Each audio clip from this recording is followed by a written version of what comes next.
Alright. Welcome back to another stream of Assassin's Creed Mirage with our stealth challenge on the hardest difficulty, Master Assassin. And we have just arrived in Baghdad and are now going to start on the exploration and investigations on the first target here. We've already visited the Habia Burrow. And as for the investigations, we are now investigating the disappearance of the leader of the rebels, Ali ibn Muhammad. And we're also trying to find the slaver who's been running a dig site that the order uses to find something we're looking for.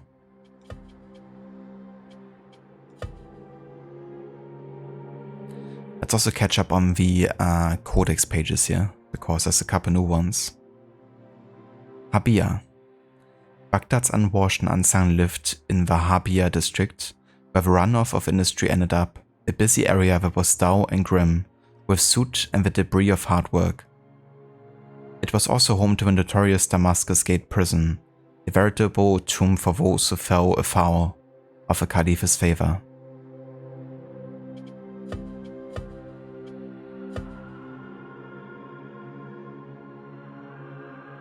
Okay, that's just law stuff.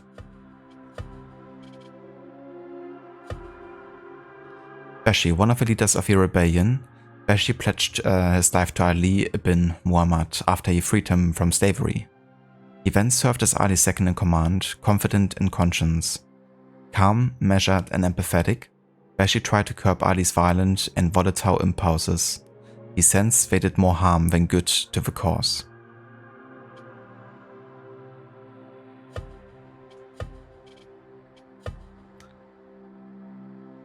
The Sahib Sanji, chief of the Sanji, Ali ibn Muhammad believed he was chosen by fate to liberate all slaves of the caliphate. His early hit-and-run attacks on slave masters were met with great success, and the men he liberated pledged their lives to further his cause. These true believers led by Ali would form the Sanji rebellion and go on to stage a major revolt against the powers that be for well over a decade.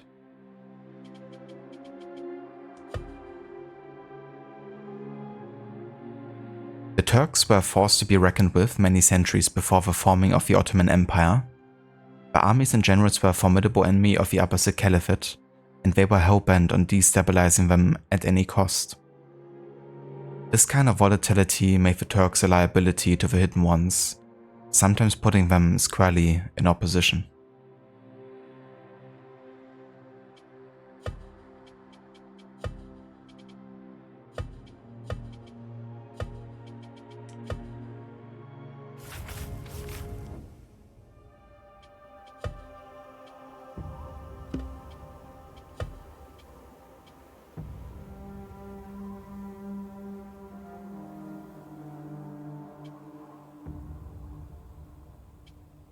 Well, I guess we're gonna go for Valhalla, the Basim Valhalla sword here, because it gives us a bonus for assassinations.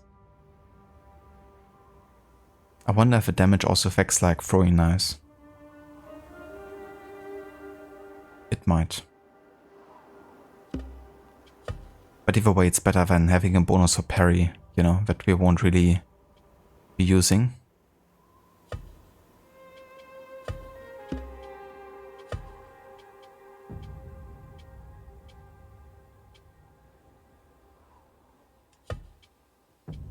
Ah yeah, we got some new color schemes as well here for Basim. I do like this one quite a bit.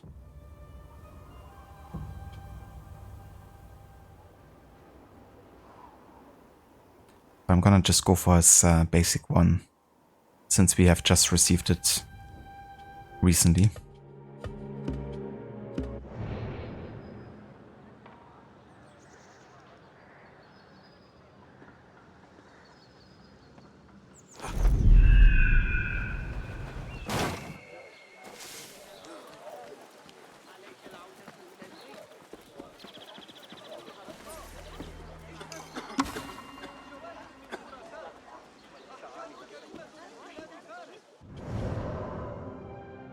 the expansion of Islam through trade.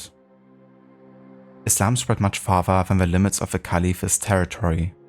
In Southeast Asia, China, West Africa, and the Swahili coast, Muslim merchants played a decisive role in the expansion of Islam. The proliferation of faith followed traditional commercial routes through the Sahara, the Red Sea, and the Indian Ocean. In Guangzhou and on the Malabar coast, Muslims built mosques for their own religious needs that remain today as some of the oldest in existence, like this one in Kirwa, Tanzania.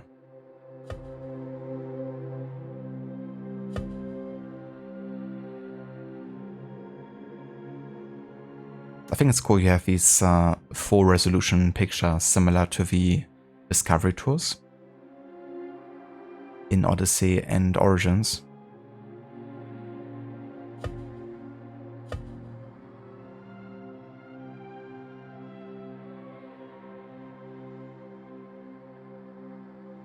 But it is the nature of Islam that fostered its spread to their trading partners. Born in the commercial society of Mecca and preached by a prophet reported to have been a merchant, the religion provided a set of ethical and practical prescripts useful for business activities. This code helped to sanction and control commercial relationships and offered a unifying ideology among the members of different ethnic groups, thus providing security and trust, two of the chief requirements for long-distance trade.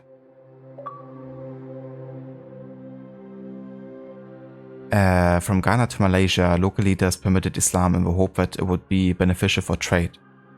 Some were also motivated to establish closer diplomatic ties with the powerful Islamicate states, or to provide religious justification for the rule.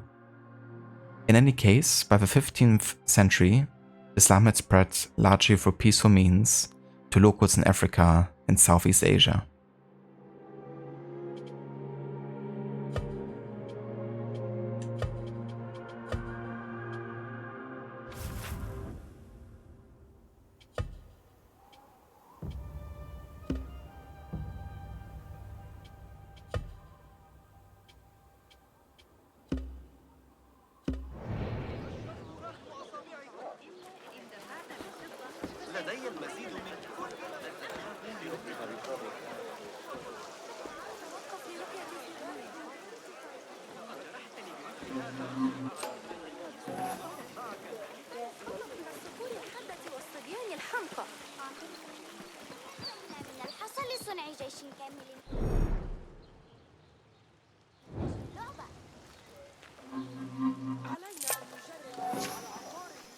Yeah, the timing is definitely trickier.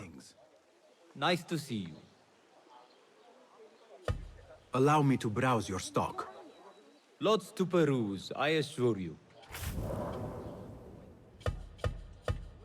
Not wise to be short of these.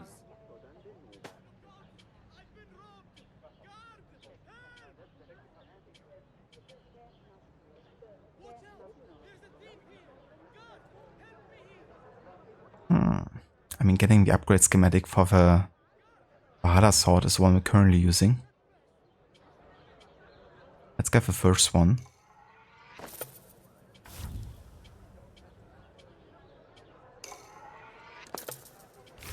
And I mean, I might as well buy the other one too. Why not? Very handy. Wise choice. Your gear needs some work? Nothing else? Hey there, Stanley. Welcome in. I will see you later. Safe travels. First indeed. Yeah, hope you're having a nice day so far. Our scholars advise us that the signs point towards flooding on the banks of the Tijla this season. Please secure your homes and procure plaster in anticipation of necessary repairs.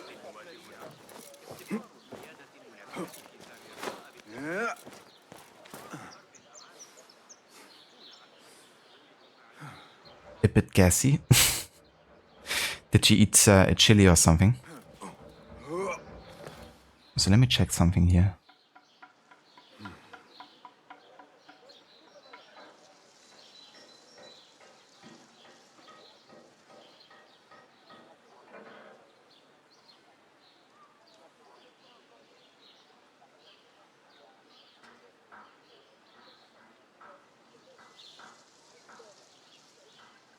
Alright.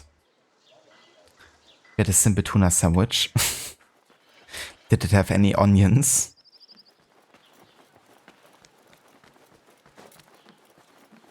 But yeah.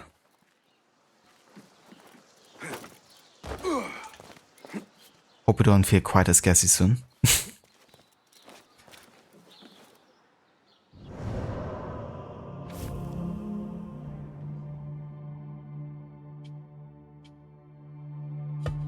Okay, let's check off a dying factory then.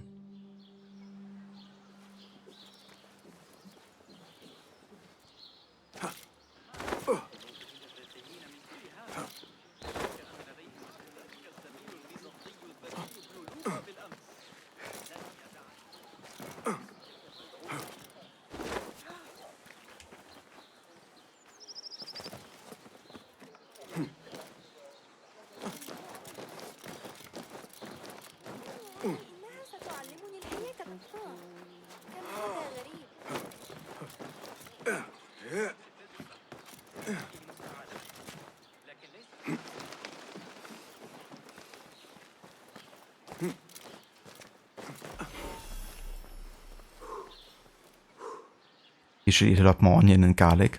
I mean, it's a nice combo. Show me everything. And fits into so many different dishes. Just like a nice base to have sometimes.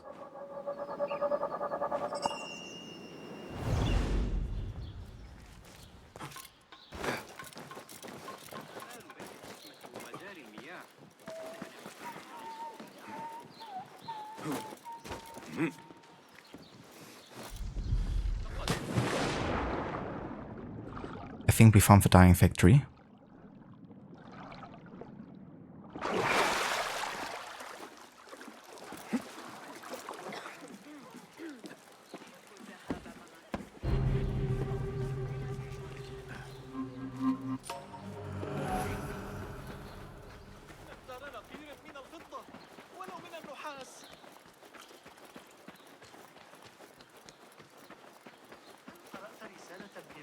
في الفرق بين الروح والنفس؟ لا. Just a moment. Darwish! Basim? Azizi? I thought you were dead. I feared the same. What are you doing here? You? Your clothes? You are one of them now. How? A hidden one. Under Roshan's guidance.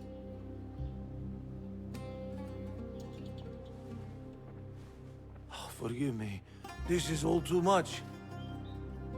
When I did not find you among the dead, I hoped that somehow you had escaped. I spent many nights praying for your life, praying that you found safety. Today, Allah has answered me. I am not worthy of your prayers. What happened that night was not your doing. It was the doing of evil men. You know this. It is why you have chosen to walk this path. It is why I have found my way to Baghdad. Ali ibn Muhammad is brash and sees himself a great hero of prophecy. I loathe the man, but we fight a common enemy. One I must help defeat if my soul is to one day rest. So it is true. You are the rebel merchant who was helping Nur. What has become of him? He clings to life, but he is safe among our people. I am to continue his work and hunt Baghdad's oppressors. Ali was helping Nur get closer to one such man. But as you may know, he has since disappeared. He hasn't disappeared. He has been captured, a fate shared by many rebels of late. Do you know where he is being held? He was taken to the Khurasan Gate guardhouse, but that was weeks ago. You even leave like they do. It is good to see you again. Just watch yourself. You may be in better hands, but I'm still a nagging old man. And Basim, if ever you are feeling a little peevish, come see me. I could use your help. For a good cause, of course. The They could cause court retirement.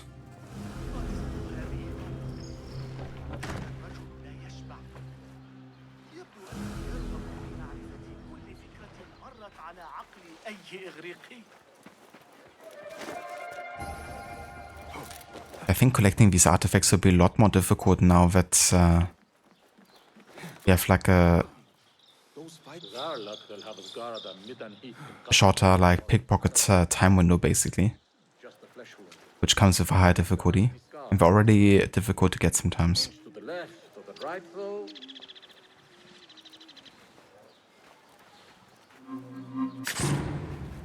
Whoa! What are you? It's fine.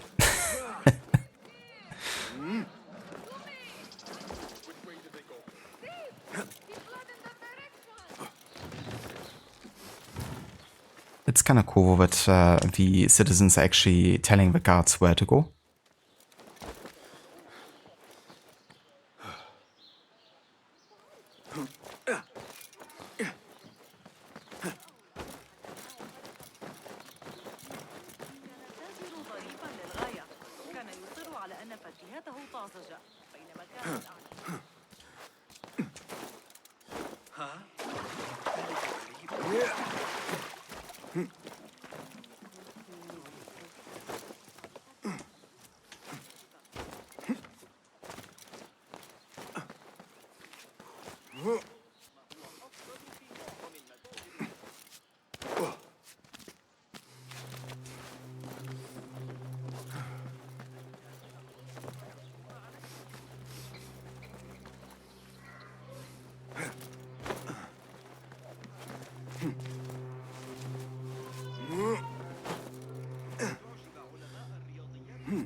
Hey there, chaotic assassin. Welcome in.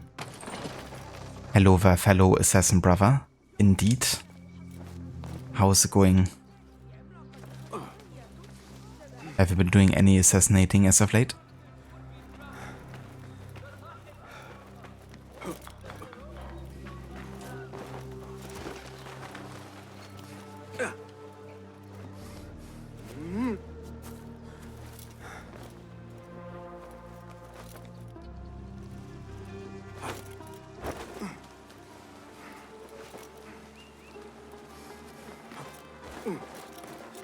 This is the outpost Ali was taken to.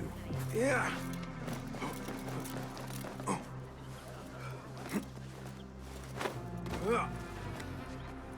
What see you, my friend?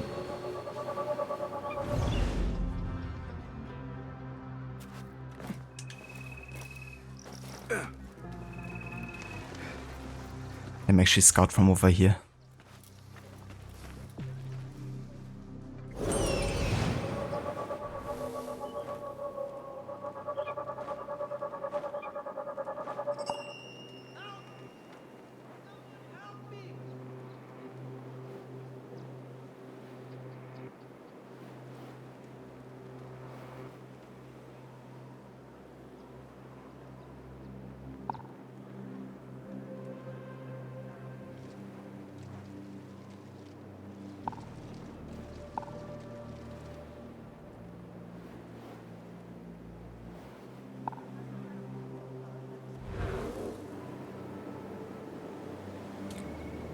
Right, not a lot, but a lot of hell diving. I gotcha. I haven't played the game yet, but I saw many fellow streamers play it.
more pleasant than some postings.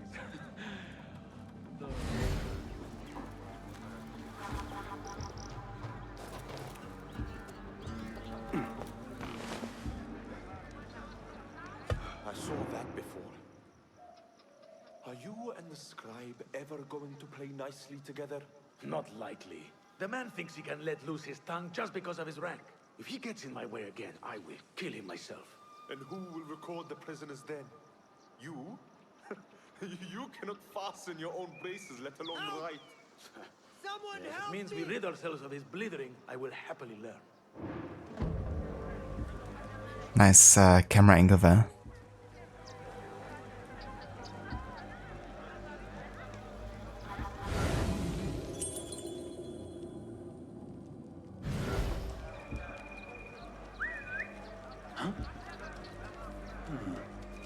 That's odd. What?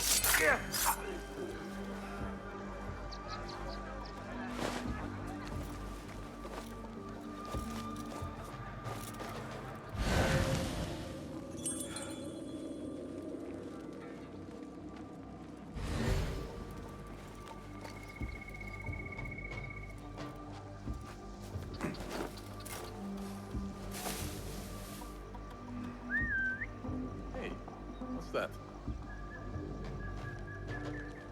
Hold on! Someone help me here!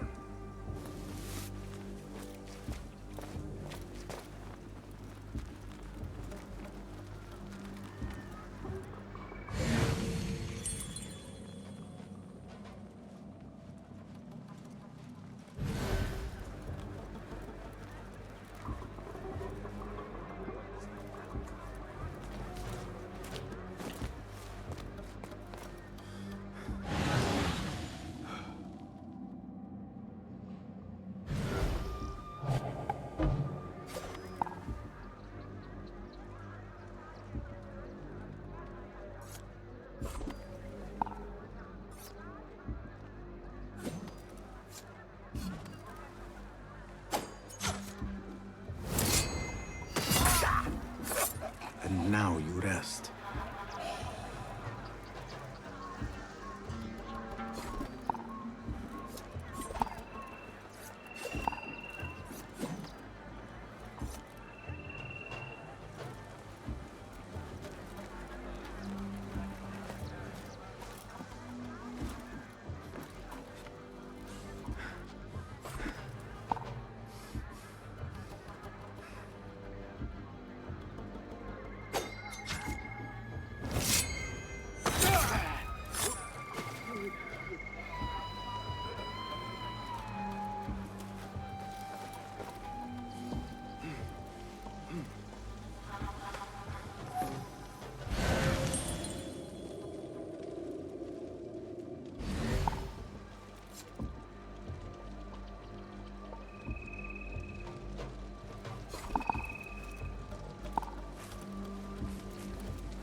This looks like a scribe's quarters.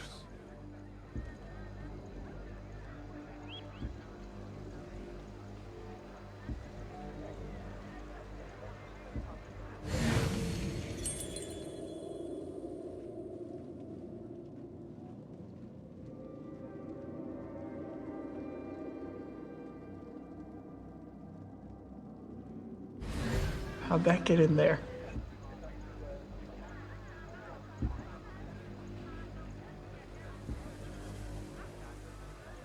That's a cute outfit.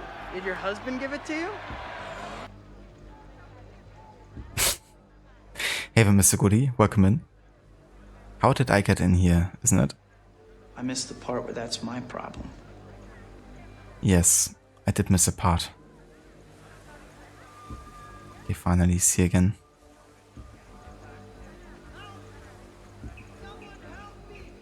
That one looks like a scribe.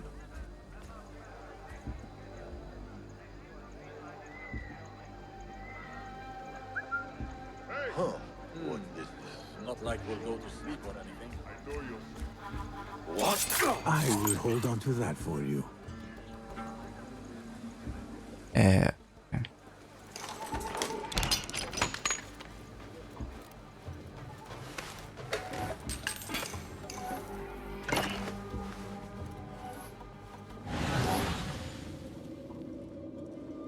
A list of prisons, all paired with different marks. Alright, that finishes the mission. Which means technically I can be detected now. But of course I try not to.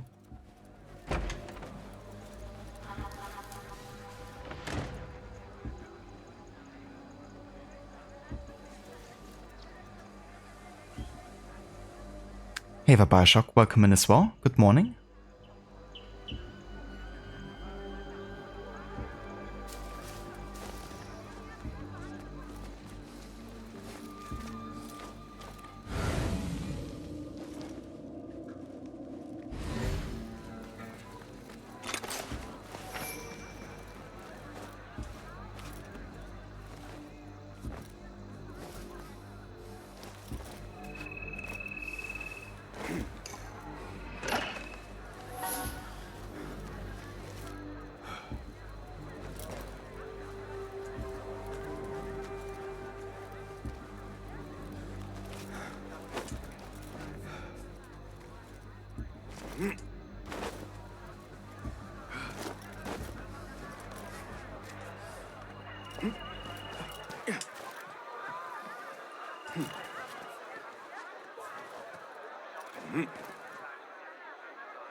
Then remember for a year or so you regularly ate garlic and it was your healthiest year ever? I mean, yeah, like garlic can really help. Lots of antioxidants, I think. And yeah, certainly is a healthy food to incorporate.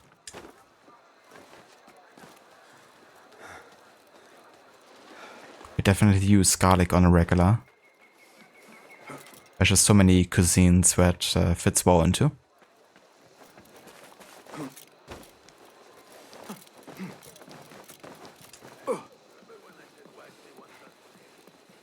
Citizens, please note that there is considerable congestion by the Damascus Gate caused by a تلك القافلة من جند حفظ.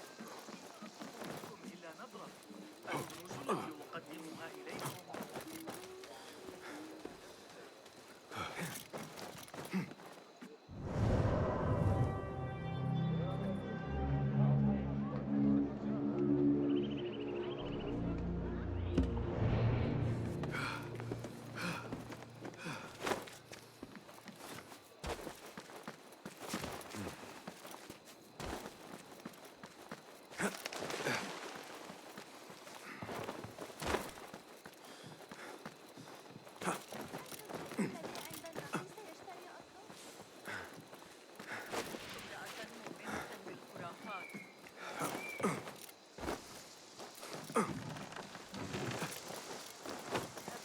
Roshan and Fulad will want to hear of these developments.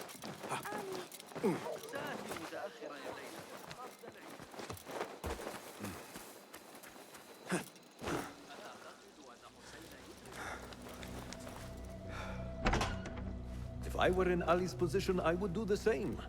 An army is only as powerful as its weakest soldier. Assalamu alaikum, Basim.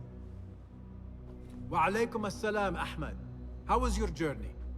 I am Abu Jafar. Right. My apologies.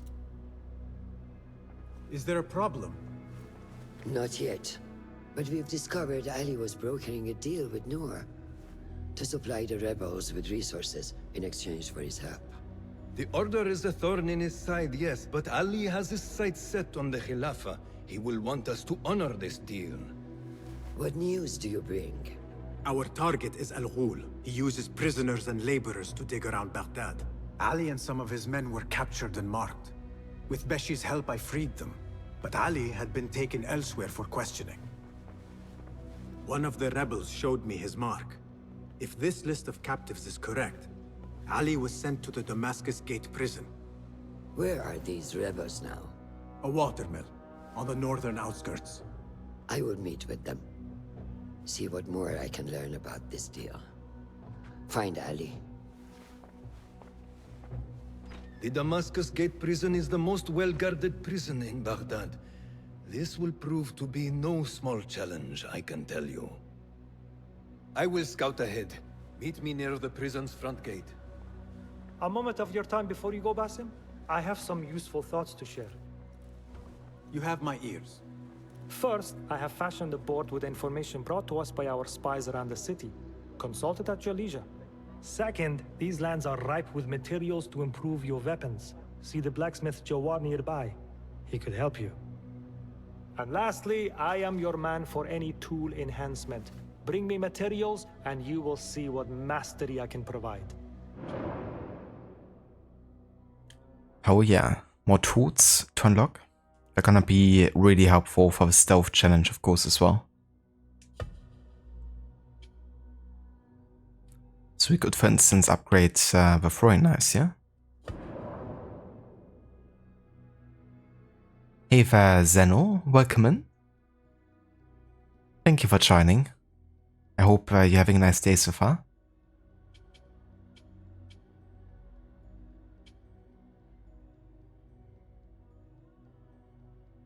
Yeah, let's get the first tier for the throwing knife unlocked. And then I'm just gonna go and upgrade my capacity probably, I think. Well, I mean, the damage increase is also quite helpful. I mean, headshots are kills either way, right? So I'm just gonna go increase my capacity here. For now.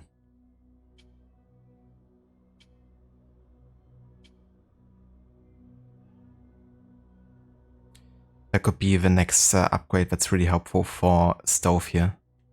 The other two are much more focused on,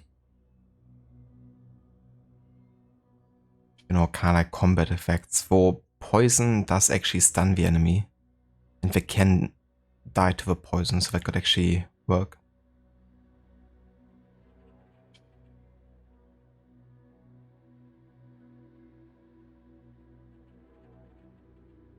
Am I into crocodiles?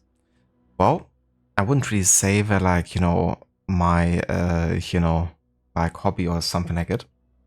It's more like a play on words with crooked, but I do find crocodiles fascinating. I think they're, yeah, you know, creatures that have been around for a while for a reason, and they're definitely very impressive. But I wouldn't really say that I would like to, you know, have a crocodile or something.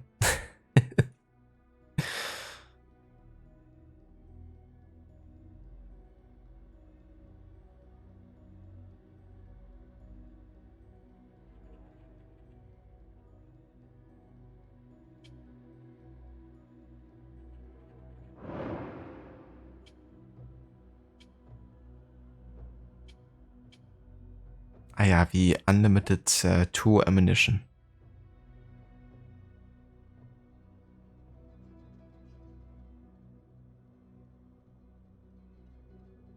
You make fantasy characters, never done a crocodile before. Yeah, I mean, you can definitely make some interesting creatures out of like crocodiles, you know. For example, if you look into like Egyptian mythology with like Sobek, you know, there's like half animal, half like human forms and stuff. Definitely makes for some interesting appearances. There's also a Pokemon crocodile. That is true. Yeah. 5th generation from Pokemon Black.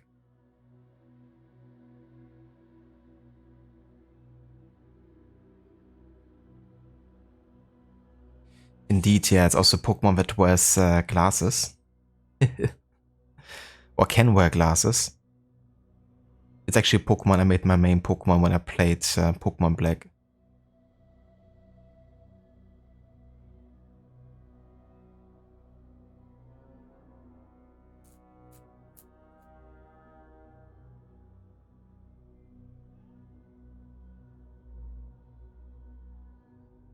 I didn't commission anyone. It was just like a friend making it for me.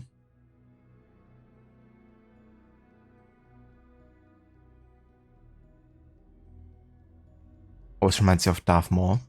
That's true. Yeah, I can see the similarity with like the colors and stuff.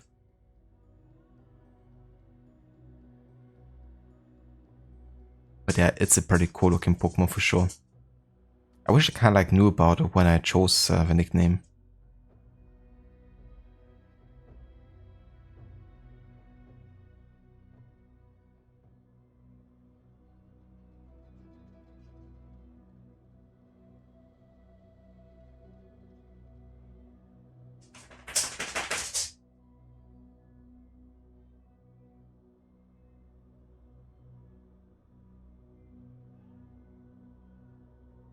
Ah yeah, I gotcha, Zenu. That's fair. Yeah, so because I kind of like, you know, Assassin or kind of like stealth-based games, so like Assassin's Creed is like one of my favorite franchises. We've kind of like combined the aspect of like a crocodile being kind of like an assassin, I guess, in a way.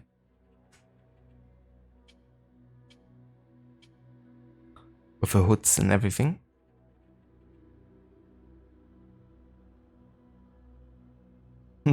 Hi Nalu. Yeah. She was just drinking and then finding herself a cozy spot to chill again. It's a very cold and rainy day over here, and I kind of was out with her this morning in the pouring rain. So she was being a bit cold and not overly happy about it. But yeah, she has lots of, you know, things to keep her warm, like blankets and stuff.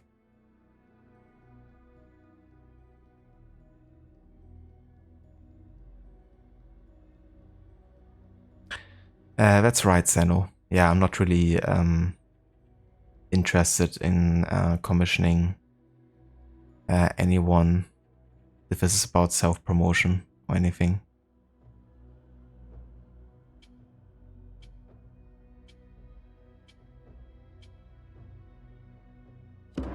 Resourceful as always.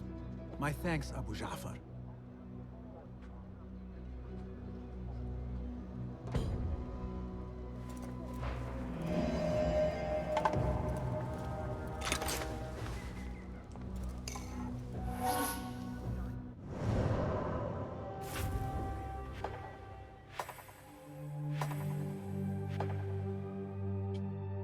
Alrighty, time to meet Fulat at the Damascus Gate prison. It's gonna be a tricky mission. I'm pretty sure that there's also gonna be a force combat scenario in it at some point.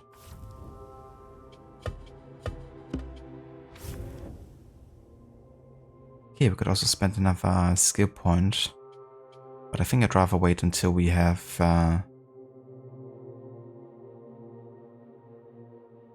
two of them, because most of these abilities here are kind of like focused on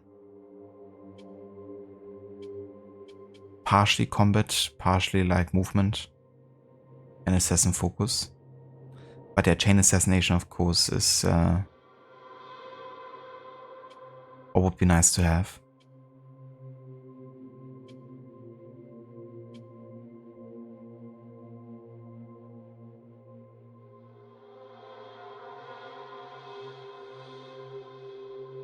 The prison infiltration to rescue all might be hard with this playthrough. I think so too, you know, like some locations are quite intricate and large and have lots of enemies. Gotta be quite careful. Especially with reloading the last save, you know, it's not like checkpoint based like other games in the series.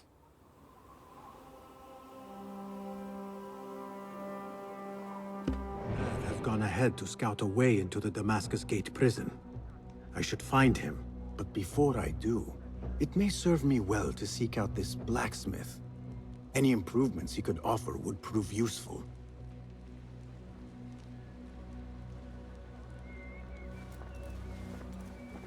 I'm gonna accept some contracts, but I won't be doing all of them. Maybe just the ones that give me like rewards. That would be quite helpful. Like, you know, skill points are always super helpful, so I'm gonna accept this one. But just swords and stuff, you know. Not really anything that gives us stealth benefits. I mean, this might be quite useful actually. To get tokens. But then again, you can kind of get lots of tokens by just like pickpocketing.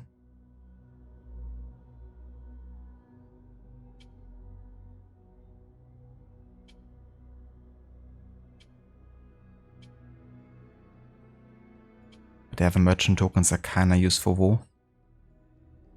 I'm gonna accept the boat heist. I'm gonna leave the others here, I think.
That's stealing.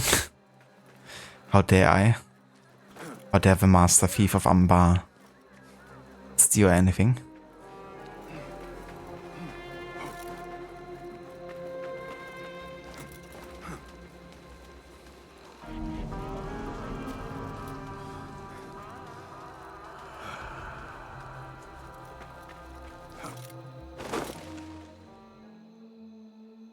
There it is, as cruel and unforgiving as I remember. You were once imprisoned here. Oh no, I have never been inside. In fact, I have never stood closer than this very place. It was from here that I would fly my kite high over these prison walls.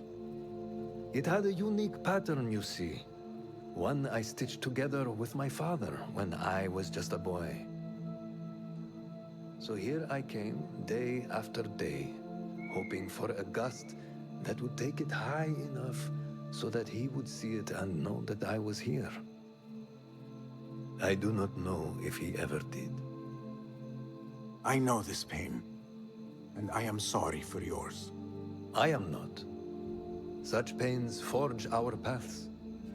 Remind us of who we are, who we can be. Speaking of paths, I see only one, and it is not inviting.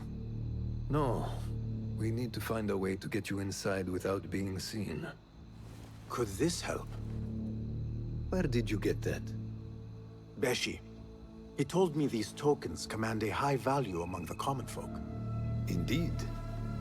You could perhaps bribe the guards to look the other way, or enlist the help of some merchants. I shall see what flavor best suits me. I will take my leave and return to the Bureau. Faqaqallah.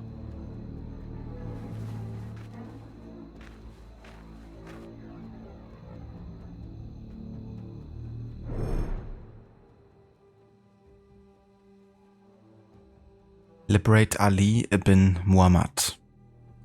The leader of the rebellion and ally to the Hidden Ones has been captured and brought to the most heavily guarded prison in Baghdad. Reaching it will not be an easy feat. Khidma tokens are rare currency and may be exchanged for favors with those who value them. Look for ways to infiltrate the Damascus Gate prison.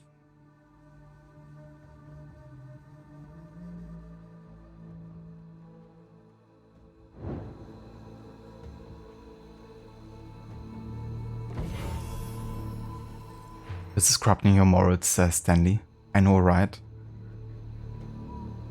How can they allow kids to play this game? This is a proof that video games are, you know, the downfall of society.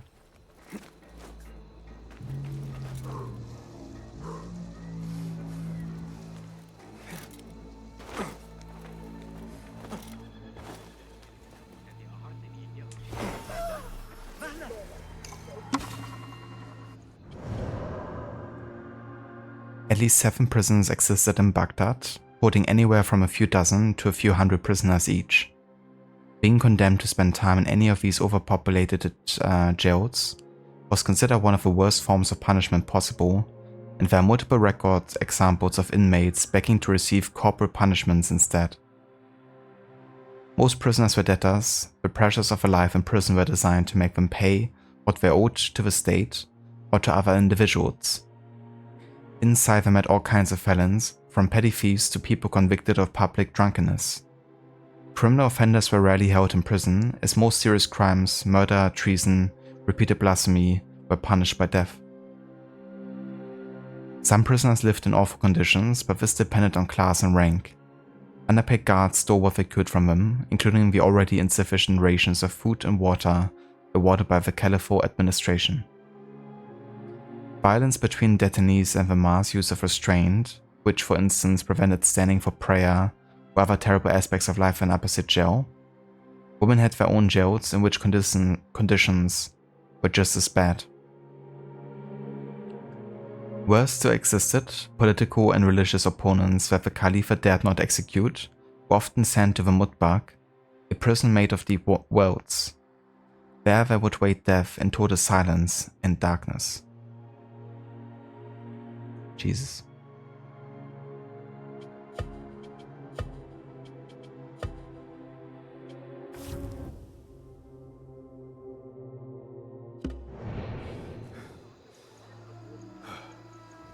Nothing can hide from us, Enkidu.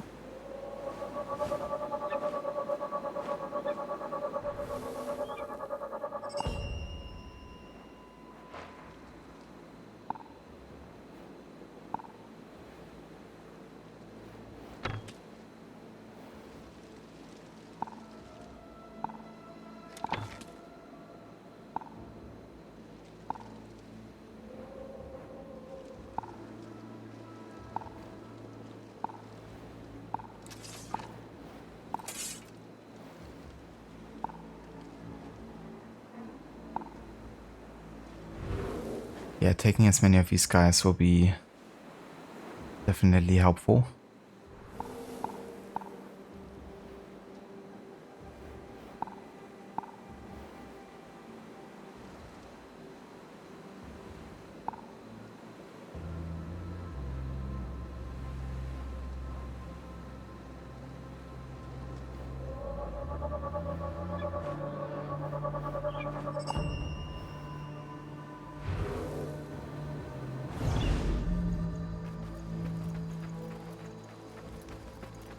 I'm just gonna go and have a save here so I don't have to redo everything up until this point.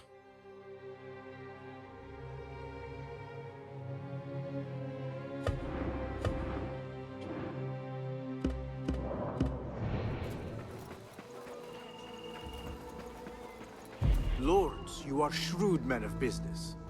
Care to hear a proposition? So long as it is an attractive one, my friend. What is it? I need to get into the prison, unnoticed. I thought perhaps you could let me pose as one of your aides. Possibly. And in exchange? Okay, I don't actually have a merchant token here.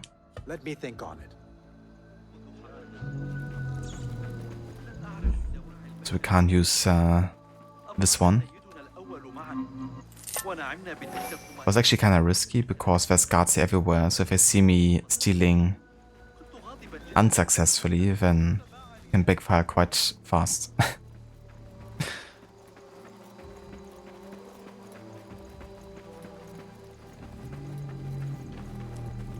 Don't want you here. Are you men with Ali? We were. but it has been weeks since we have seen him, and the rebels have all but disbanded. That is only temporary.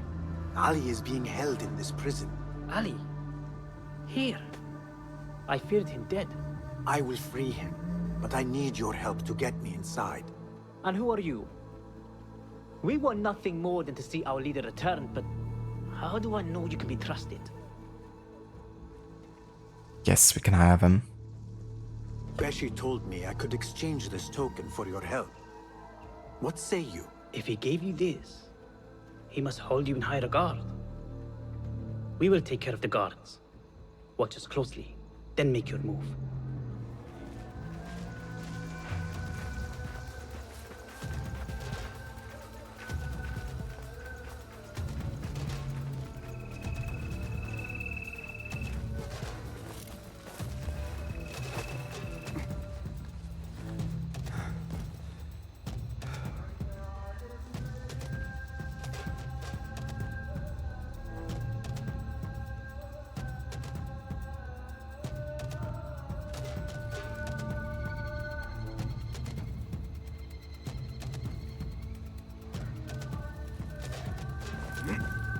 So how closely do I have to watch them? Before we actually start attacking. If I supposed to already have attacked one.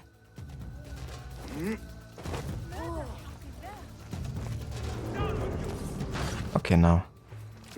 They actually go into the restricted area. What do you see, Enkidu?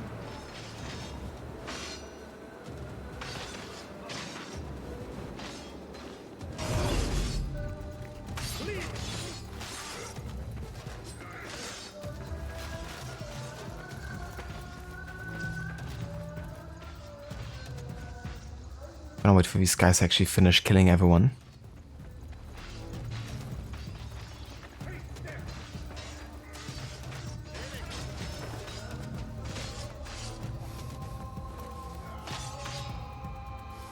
Jesus, they're like killing the entire fort.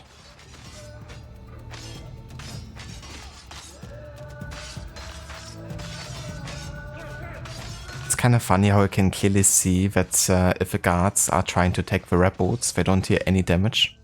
They don't even affect them with a swing. They don't have any damage, any kind of stun. Because they're designed not to die and be like a guaranteed success. Essentially. But yeah, they're invincible, pretty much. Which makes them quite overpowered.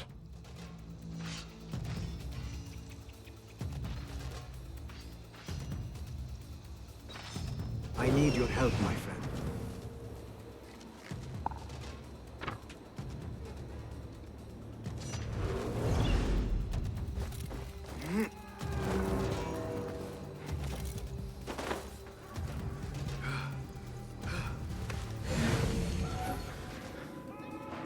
Actually, let's go ahead and have another... Oh, fuck. Is that an enemy?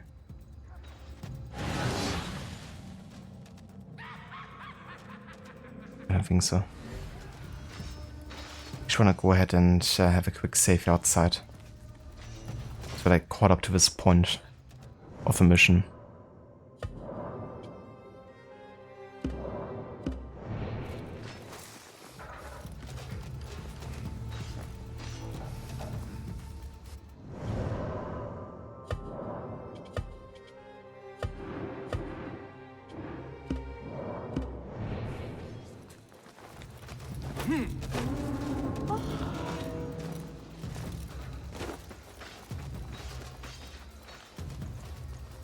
It stinks of sweat and hopelessness. Ali is somewhere in this forsaken place. Better get to searching.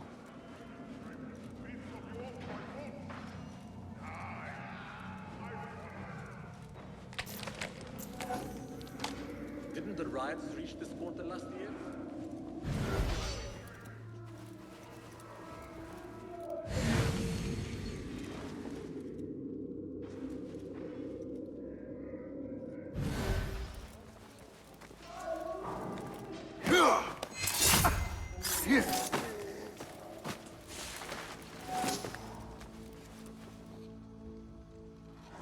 They're still going and killing everyone.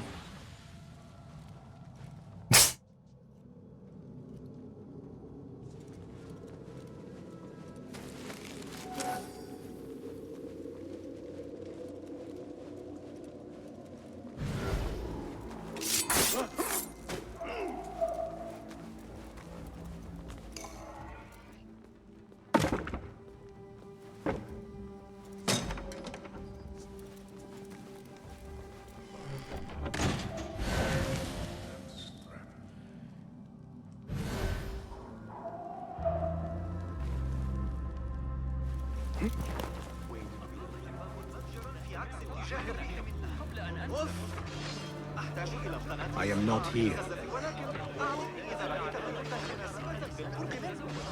Oh, let me go through then.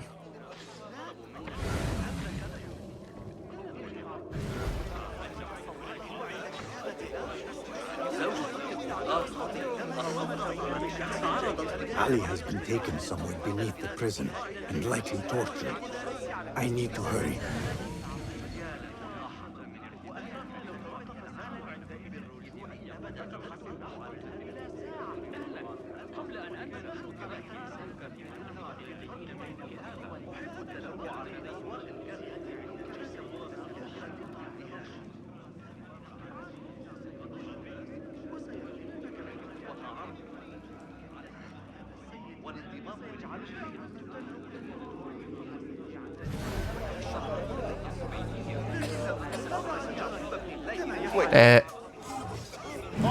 What the fuck?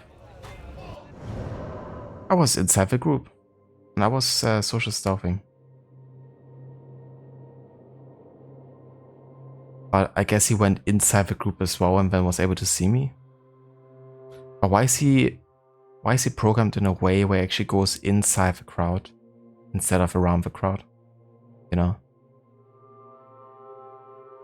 Well, got our first detection and it kind of hits a bit bullshit, but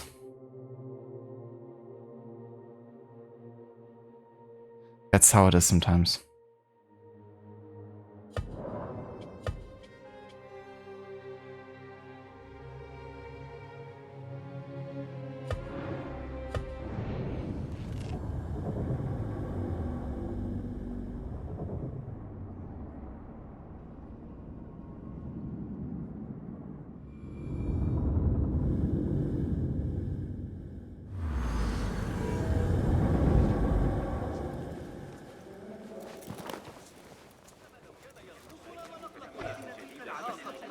Ignore me.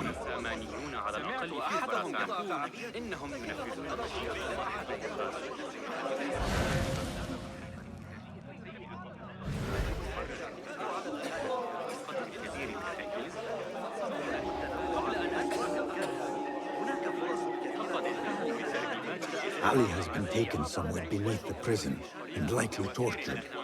I need to hurry.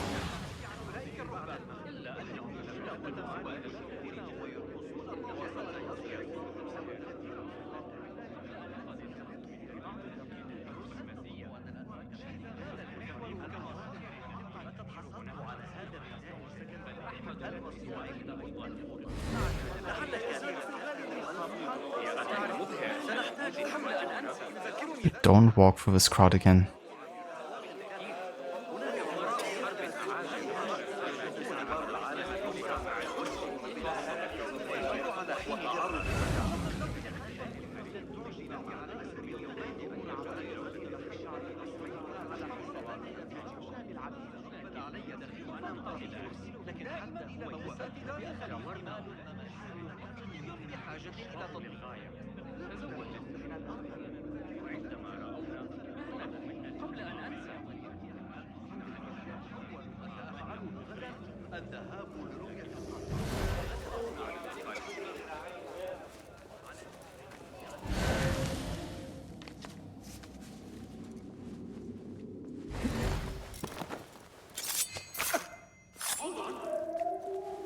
What the?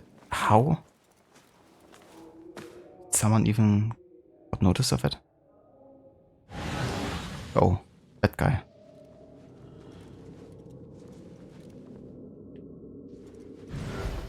Sure, I'll see you again. Are you fucking...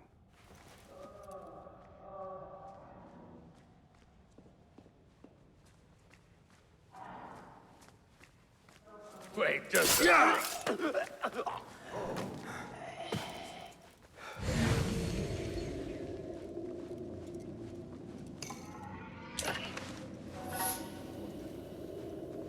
very good at it too.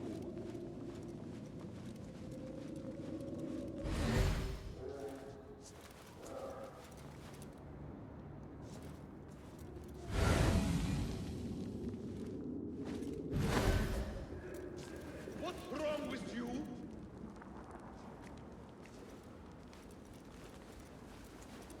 What? What the fuck? Hey, you gotta be kidding me. You know, there's like everywhere are these like, you know, things blocking line of sight. And of course you saw through this like super little crack immediately to spot me. Fucking hell. Yeah, it's starting. But I kinda expected this mission to be really tough with its challenge. Given how tight all the spaces are and like guards everywhere. But yeah, fucking annoying to be detected twice like this. Well, the first time was worse because I was like literally social stealthing when it happened. Oh. And I triggered the wrong command there. That's more like it.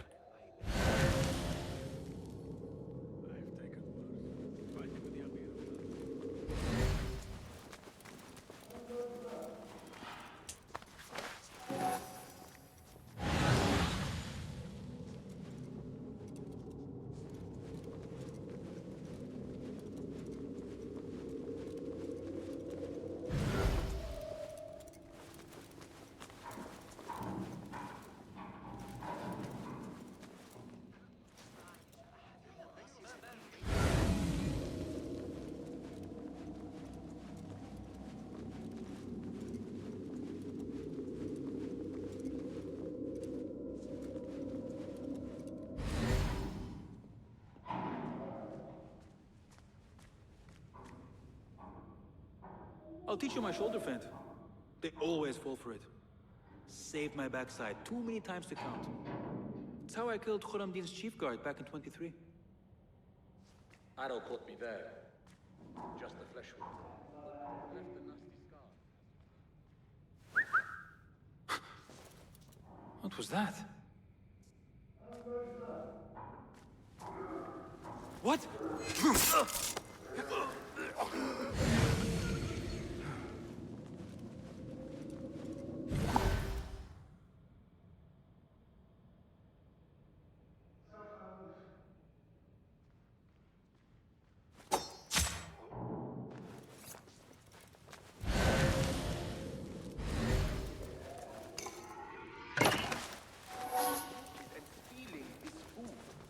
Someone should get him to back off. No, it wasn't Sajjad that led the charge into Rad. It was me. He was busy himself. Ooh, I've fought some of those pale long hairs. Killed a couple. They are wild, but skilled. Formidable warriors. So am I.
Who did this to you?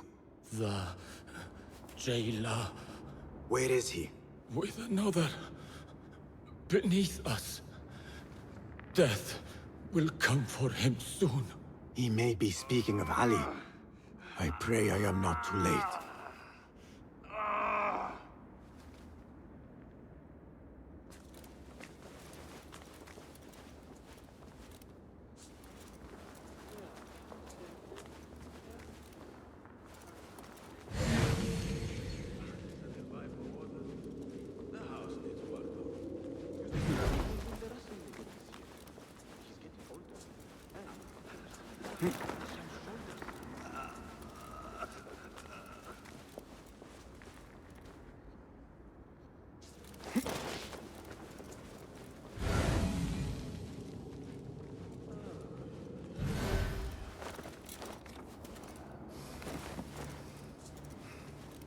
I never thought demons could walk the earth. But that man is evil. Do not lose hope. That is what the jailer wants. He wants to break us. Oh, he already has.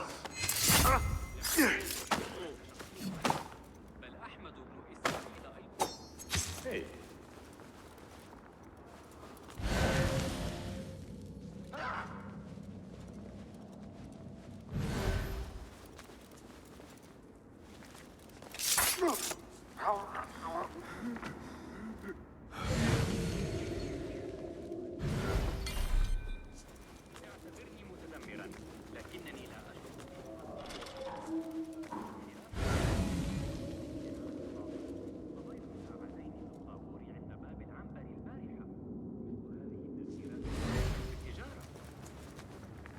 لقد حصلت على هذا الرداء الجديد.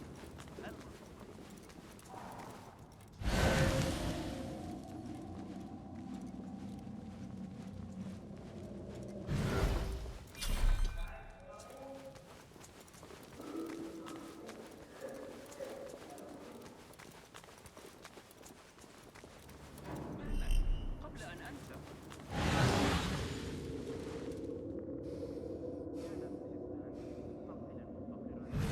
إبراهيم العجوز ولم تعد كذلك.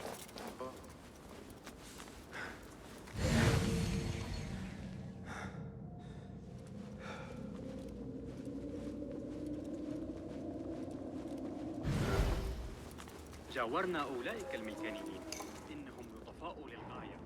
تزوج الابن مؤخرا وعندما رأونا طلبوا منا.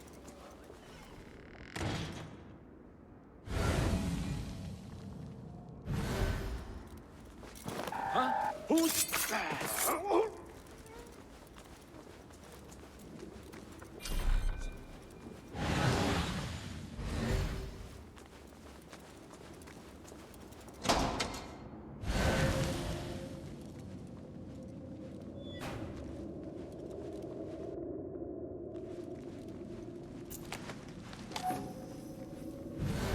I thought you would have had your fill by now.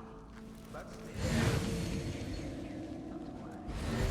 There are ways to encourage you. You are going to tell me all about him. Who is? Your what? I can keep doing this, little rodent. The question is, can you? Let us find out together, shall we?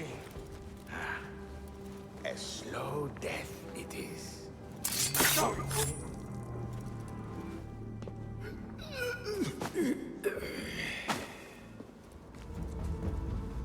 And you are?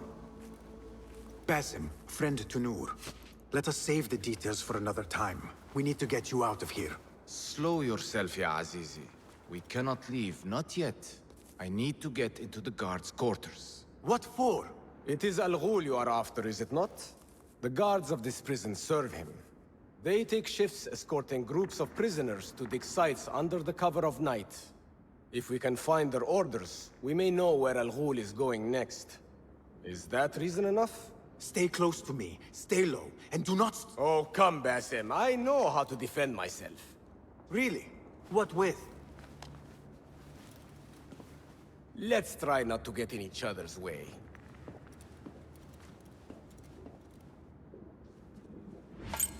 Tell me, Basim, because I must know. Just how did you make it down here? Easy. I sucked in my belly and wiggled through the cracks. Take it as a compliment. I know your kind like to frolic in the dark, but even the world's greatest thief would steer clear of this prison. Ali, one day I will tell you all about my past. Then you will understand. Such a tease.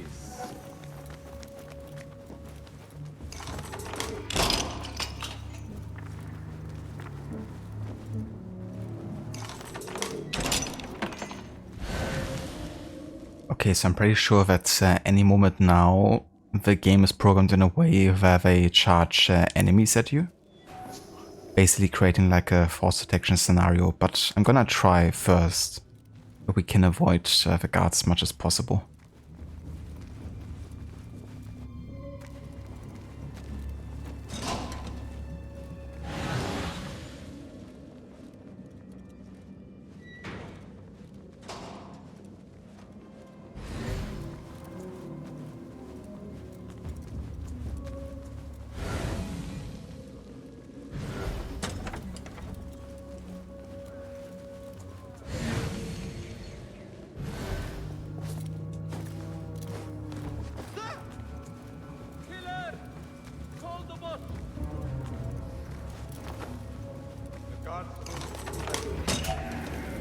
Yeah.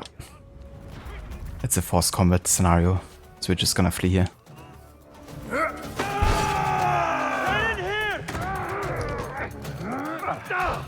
We will not have much time. Break it down! Ali! I heard you! Over there, by the armor! Hurry! I have it! Take it to Roshan, my master. She is with your rebels at the Watermill stronghold. I will slow the guards. Now go!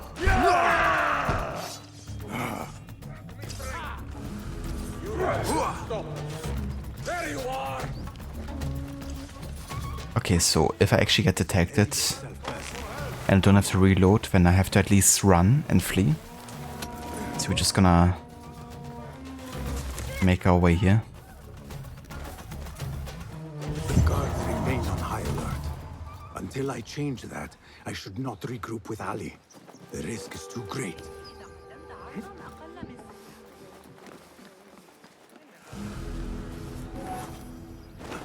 Oh fuck. He didn't see me. Gotta find a way to lose my notoriety here. Poor likeness. Okay, that's better.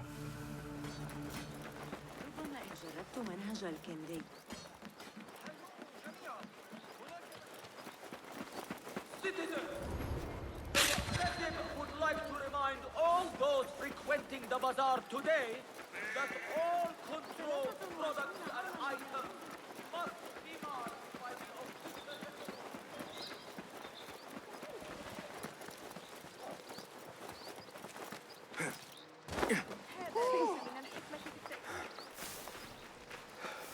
Best I have delayed long enough. I should find Ali and see what we can learn about Al Ghul. So good. Yeah. You won't tell me what spices he uses. And they're really tough to do. Good thing I don't have to do all of them.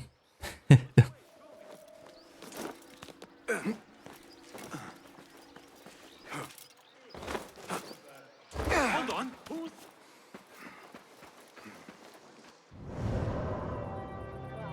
Why does the game throw so many guards at us? It's so rude. I know, right? Like in a prison. Why are there so many guards in a prison?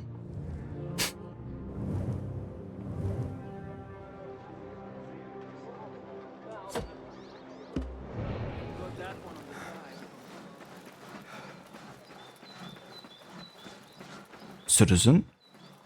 So what, we broke someone out of prison? I know, right? It's like, aren't that what prisons are designed for? To escape from them?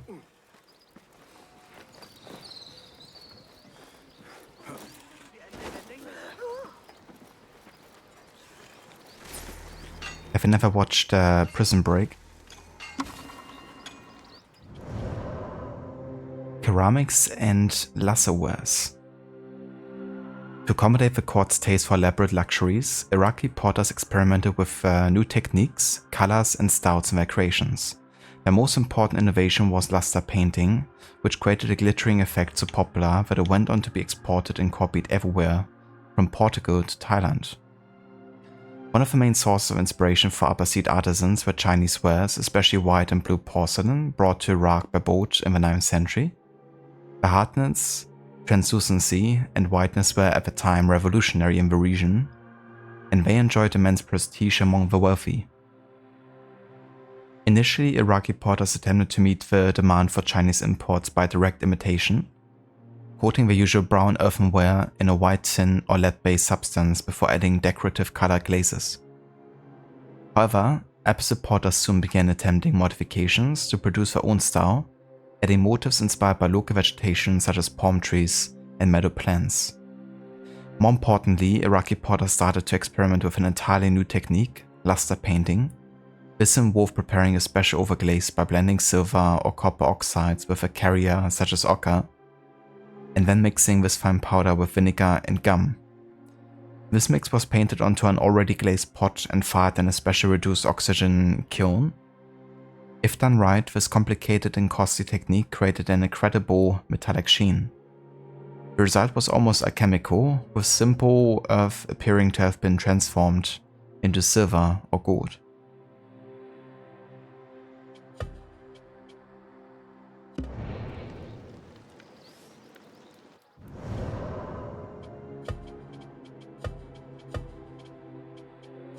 We have found another citizen.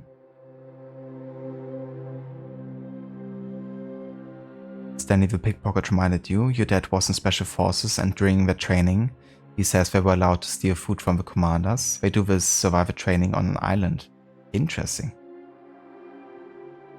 I mean, it makes sense, I guess, to kind of like train them passively, you know, in like a sleight of hand. Because you never know when, you know, those skills might actually come in handy in like a, you know, real situation.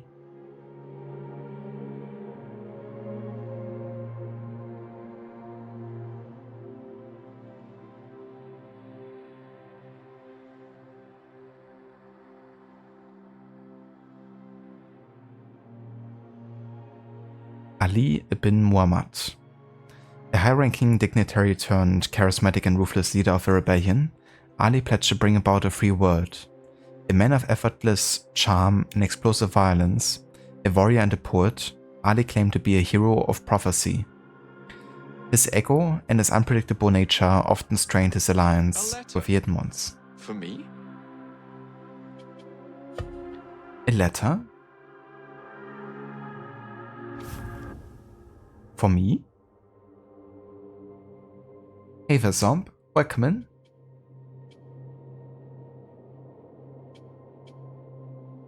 Honestly, I think I want to make Enkidu's perception easier. Because right now it's taking a long time to actually take anyone or anything.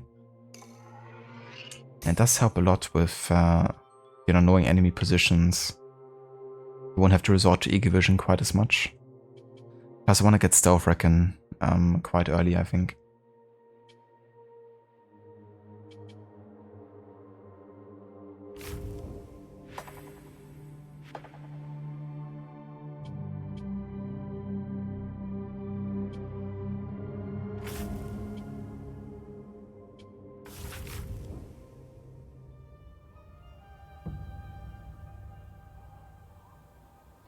And yeah, it's going quite well, thank you, Zomb. Having a nice day. Playing a bit more Mirage. We're now actually starting on the first investigation. And soon we're gonna get our first target done, I hope. We've been detected twice now. Unfortunately during the prison mission. At one detection I was like standing in a crowd, like social stealthing, and then a guard decided to go into the crowd instead of around.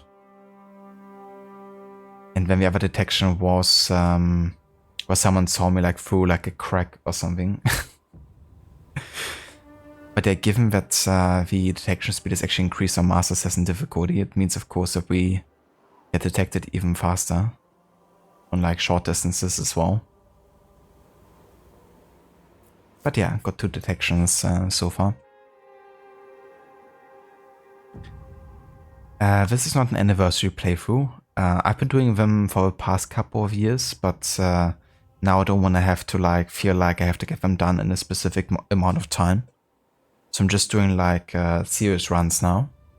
But as for this time in particular, we're doing something that is called an historical order run, which means we will be playing not only for the AC games in historical order, but we will also include games of other franchises as well. So if you want to have like a detailed list of the games you're playing,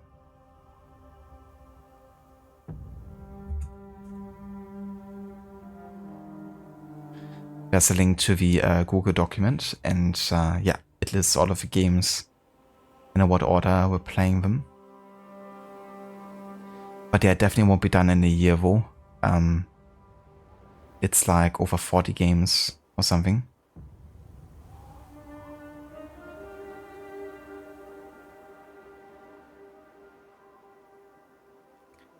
How early on are you? Well, looking at the investigation tab, you can see that it's very, very early. We just finished the investigation for Ali and we freed him. And now it's to investigate Algu, the slaver.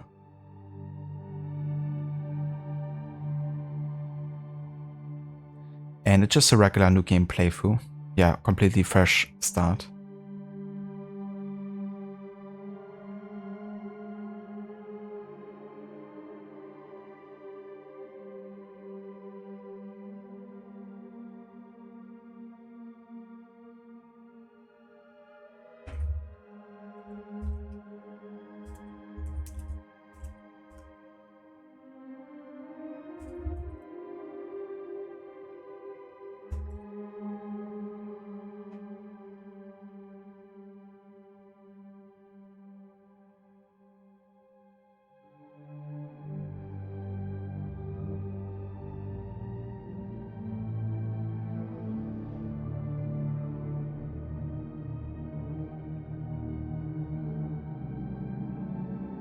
Alright, so I pinned that to here.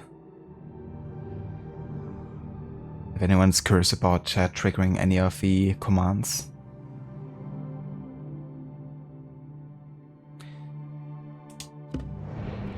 Alrighty.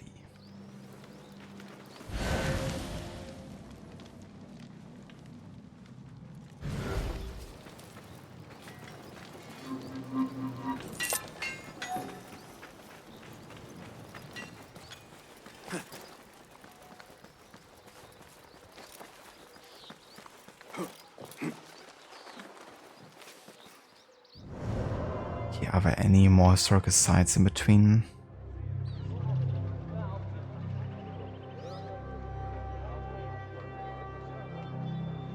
Yeah, all of these we've done already. We could grab the viewpoint wall.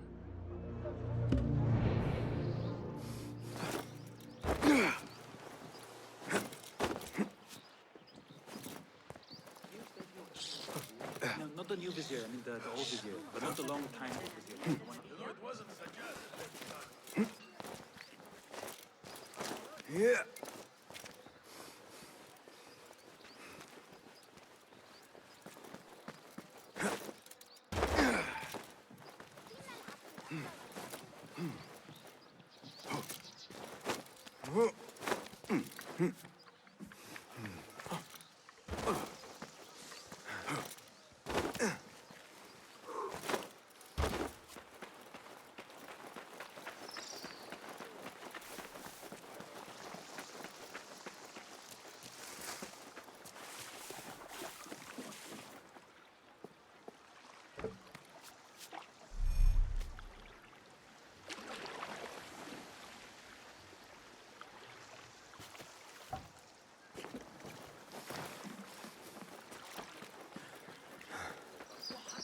في ضفة خراسان لنهر دجلة.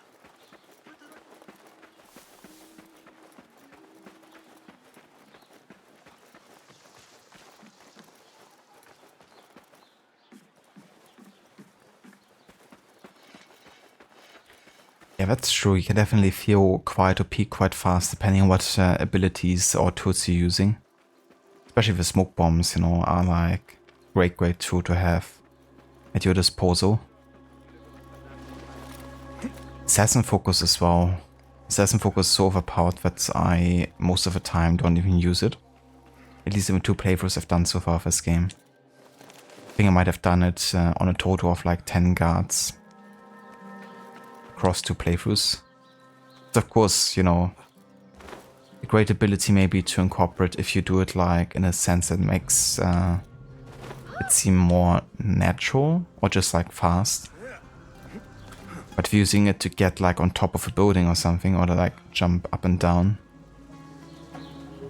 that's how the immersion can break quite fast.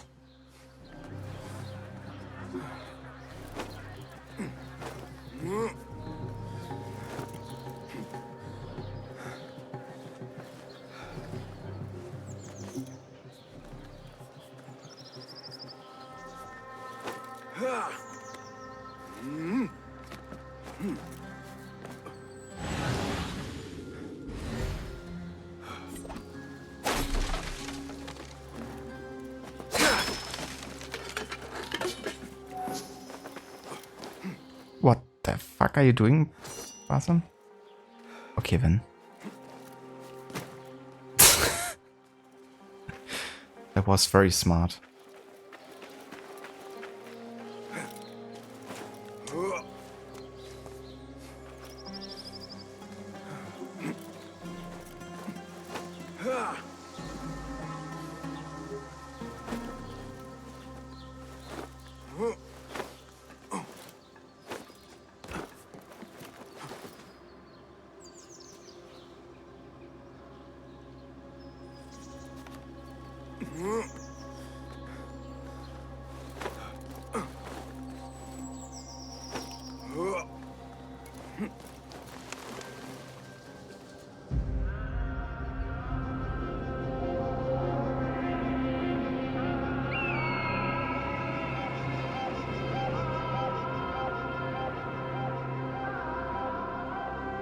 Oh yeah, Zomb. That's actually a pretty good tactic to get, you know, resources like that.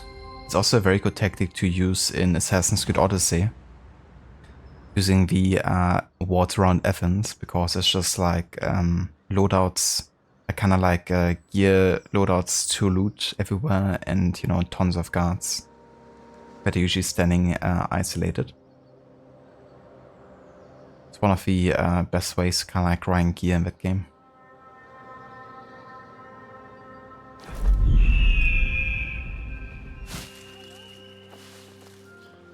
Ah, nice. Another historical site over here.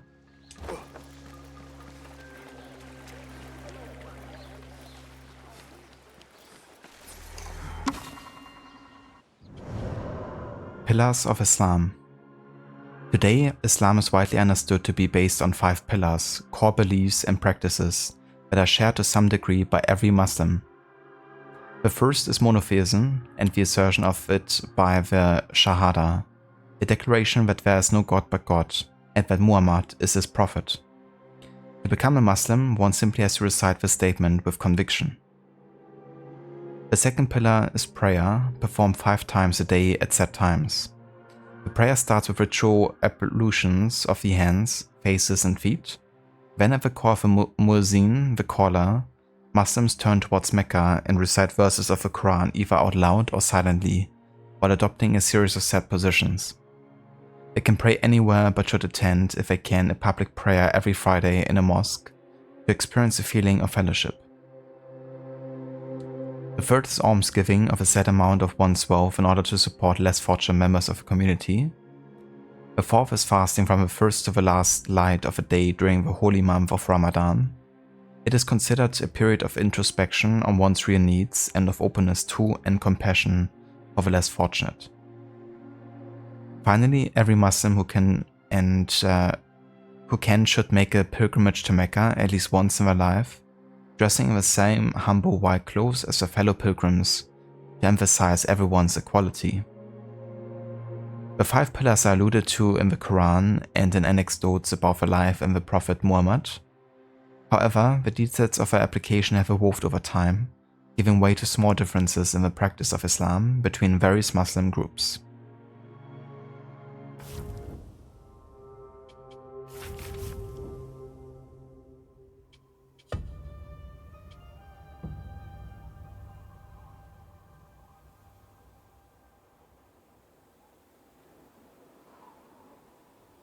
I mean, that's fair, Zomb. I don't blame you, honestly.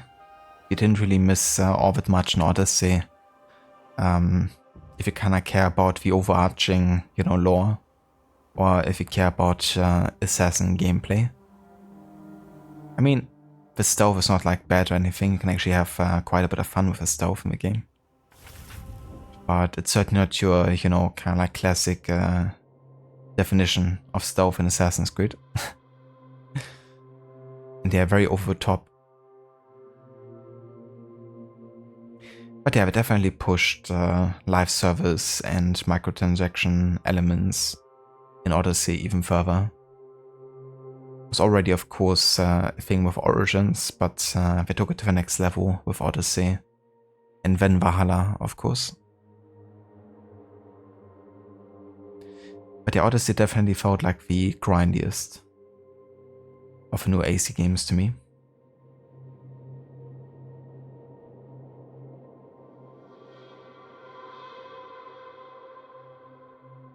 Yeah, the visuals often get praise in Odyssey, you know, like the lush environments and like high saturation, you know.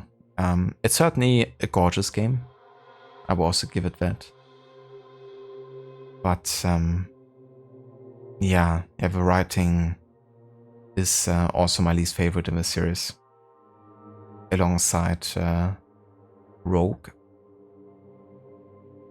But at least Rogue didn't feel quite as cringy. Like Rogue felt like, okay, it wasn't really thought out quite as well, you know, like the overarching story. But it still had some, you know, decent writing here and there. And Odyssey, just the whole vibe of it, is like very light-hearted and like, you know, dick jokes. And yeah, those things also have a place, even in Assassin's Creed, you know, like even AC2 has them. But you know, they usually like sprinkle it in there on occasion, so you don't really expect them. But in Odyssey, you know, you're kind of like expecting the next Malaka or dick joke, you know, any second, pretty much.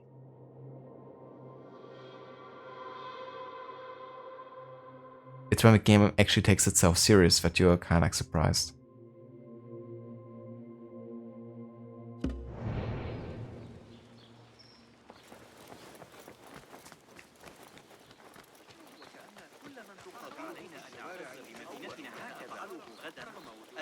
لرؤية القاصر.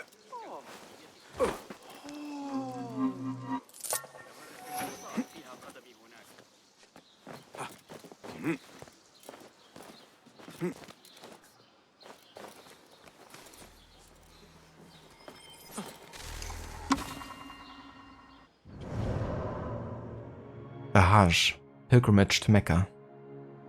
Once in their life, every Muslim who is physically and financially able to do so is enjoined to carry out a pilgrimage to Mecca, Islam's holiest city.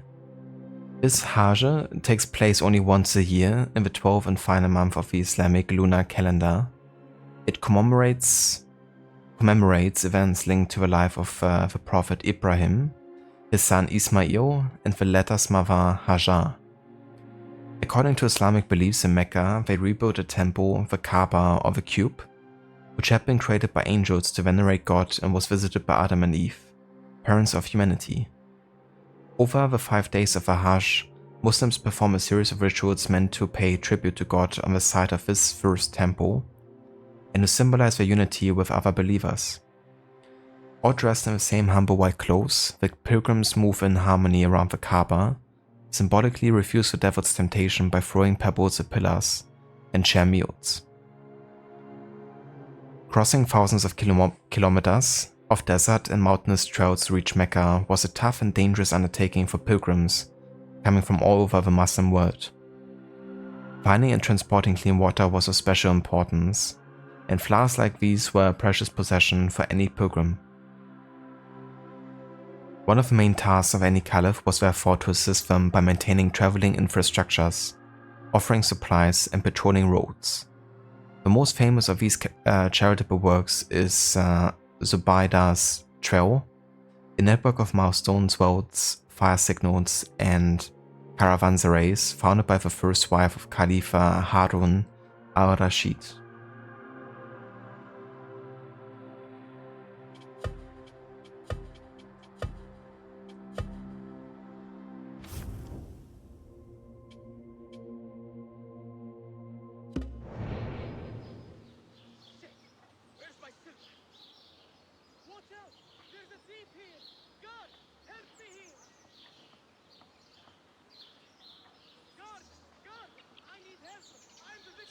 Yeah, I mean, in order to really like be appropriately geared up and leveled up in Odyssey, you really have to go out of your way to do the side content for sure. You can't just focus entirely on the main story.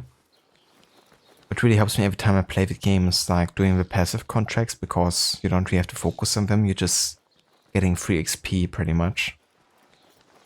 But yeah, the game definitely has a bit of a balancing issue sometimes. Especially, my biggest issue isn't even the XP grinding for levels, it's more like the resource grinding for gear sometimes, like to upgrade it.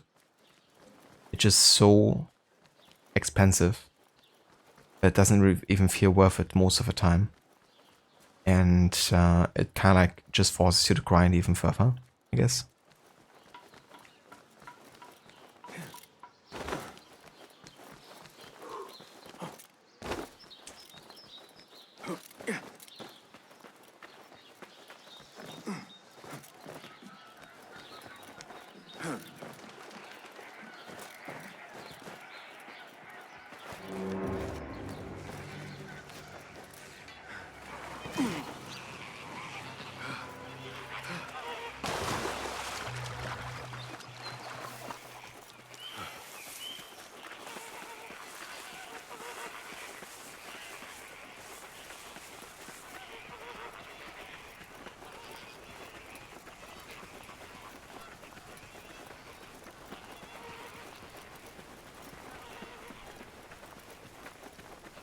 Yeah, I guess in the case of some players that is true, you know, with small reasons to skip it.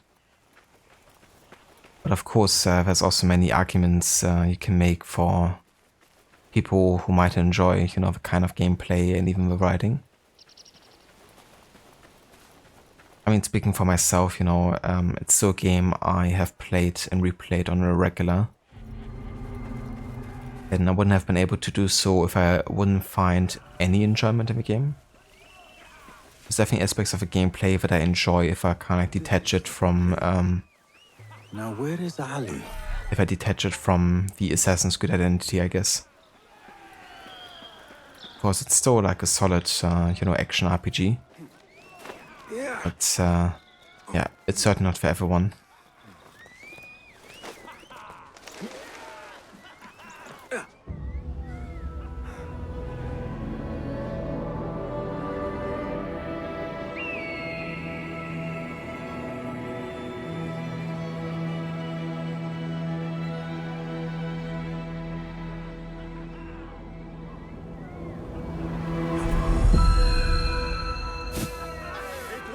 All credit where it is due, for this man came to my aid at my darkest hour.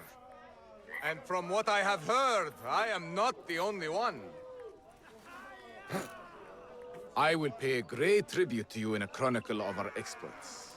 But we must first write the end of it. Come.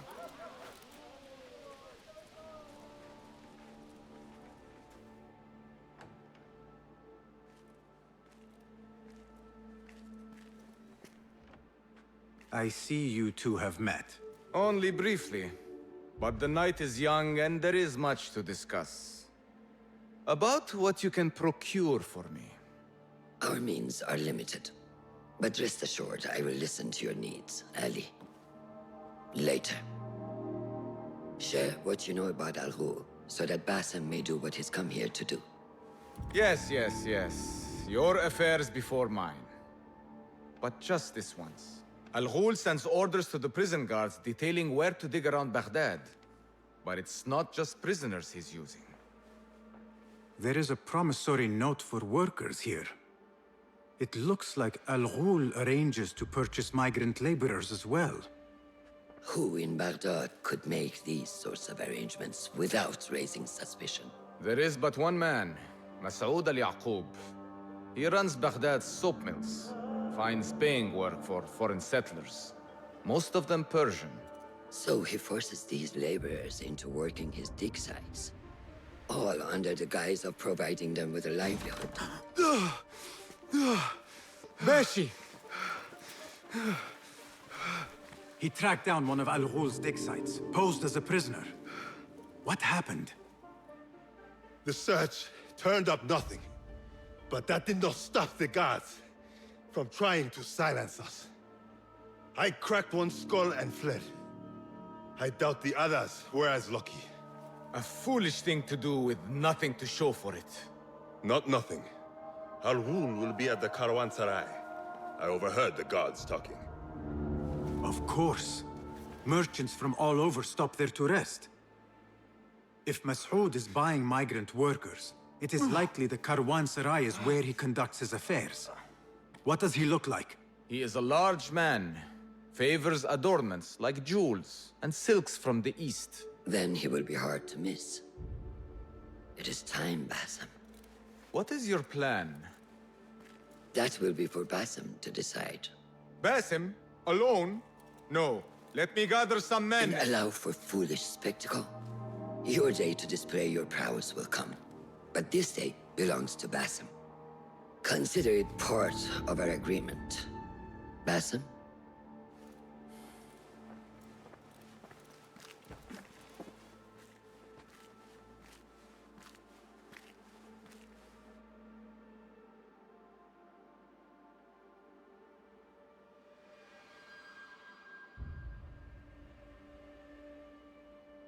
Yeah, that's definitely fair, Zob. Personally speaking, I kind of look forward to the ancient Greece setting, but rather than having the Peloponnesian War, I would have been interested in Alexander the Great's time. I think politically speaking, it would have also been an interesting time, especially focusing maybe also on, Athens. But in general, Alexander the Great, of course, you would have really many ways of like branching out and also having like DLC ideas of where you could go. You could meet people like Etani, proto-assassins. Of course, you have like Darius and Odyssey, but Darius wasn't really utilized well either. And in general, just Alexander the Great would have been a good, I think, connection to Origins. With Alexandria being a major city and Alexander the Great having the Staff of Eden, how that is being used by the Order in Origins as well. That would have been a setting I would have liked to see in ancient Greece.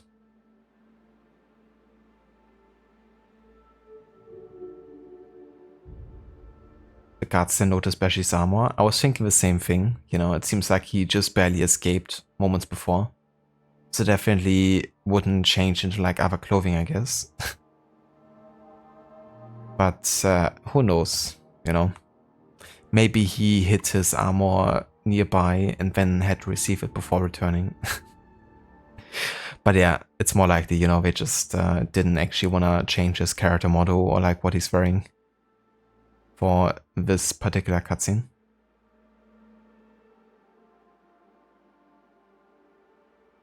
Oh yeah, it's the same thing in like Witcher or Odyssey, Valhalla. We're just like standing there awkwardly staring at each other. It's like, am I ready? Am I not? Not gonna tell you. But yeah, I am ready. I am ready. Then walk with me.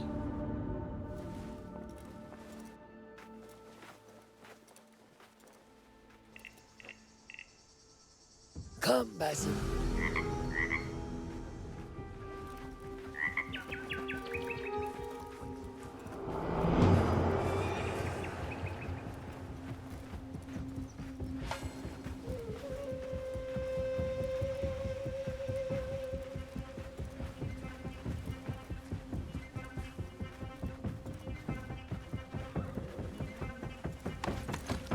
Order member is within our reach, Basim. And like those before and those yet to come, Al-Ghul's death will be just. This is a man who preys off the desperate and the disenfranchised. And such atrocities will only continue. For Al-Ghul is but a cog in a larger wheel, one that spins destructively. So long as it does, we Hidden Ones will make it our mission to slow it to a stop. Today, you will lend your hand, your blade, to that very mission. And while Al-Ghul is your first target, he will not be your last. I have great belief in that, and in you. Through all my stoicism, my harsh lessons, know that you have impressed me, Basim. The Order's presence in Baghdad and beyond rests on shifting sands, so long as you remain at the tip of our spear. And that is where I intend to remain. Beholden to your guidance, Master.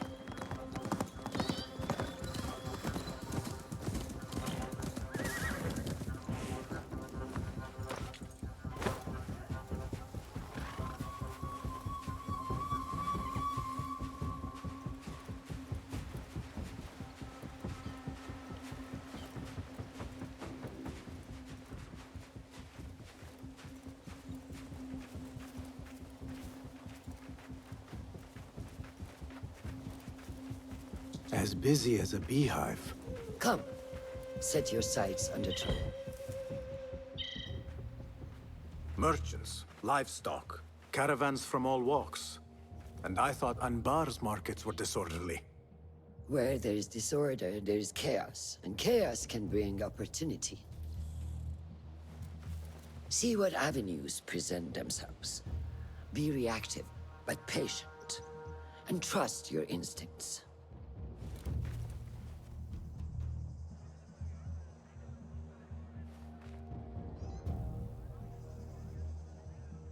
That is Mas'ud, on the balcony, just as Ali described. I see him.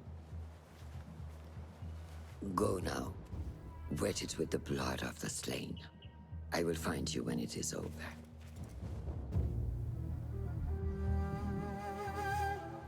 You think your cruelties well hidden, Al-Ghul.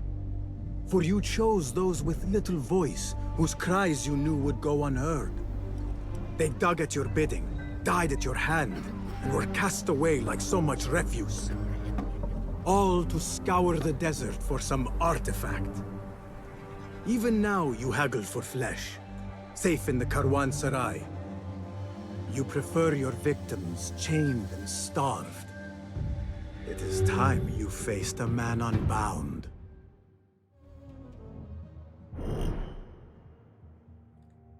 Assassinate Al-Ghul. Revered at Mas'ud Yaqub is a member of the Order who preys on the desperate and disenfranchised, forcing them to dig in the desert for reasons unknown. One way he achieves this is by using his public status as a soap mill owner to quietly acquire migrant laborers, eager for the promise of livelihood. The caravanserai is where he conducts such dealings.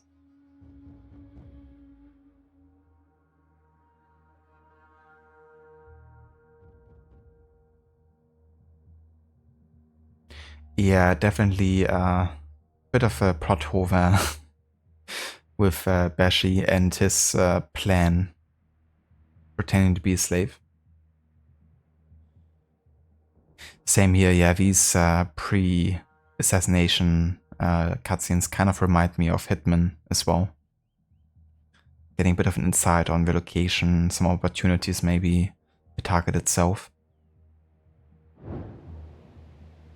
Man, I love the Hitman games so much. The stage is yours, Basim. I will be watching. Assassin's Creed still can't touch that level of quality, but then again, you know, the entire games are just assassination missions like these. Whereas in games like this, we have to, of course, focus on all kinds of other gameplay mechanics. What is the delay? I am not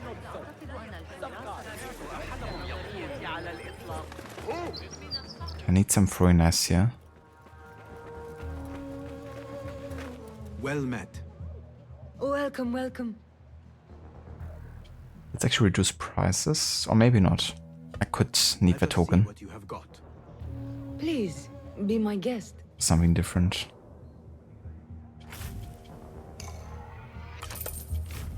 The tools of the trade. Very good, sir.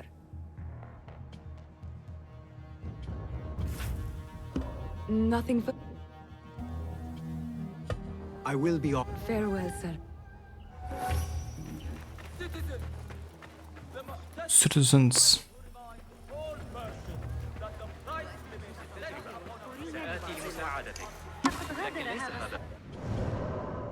The caravanserai was a palace, serai in Persian, for groups of people.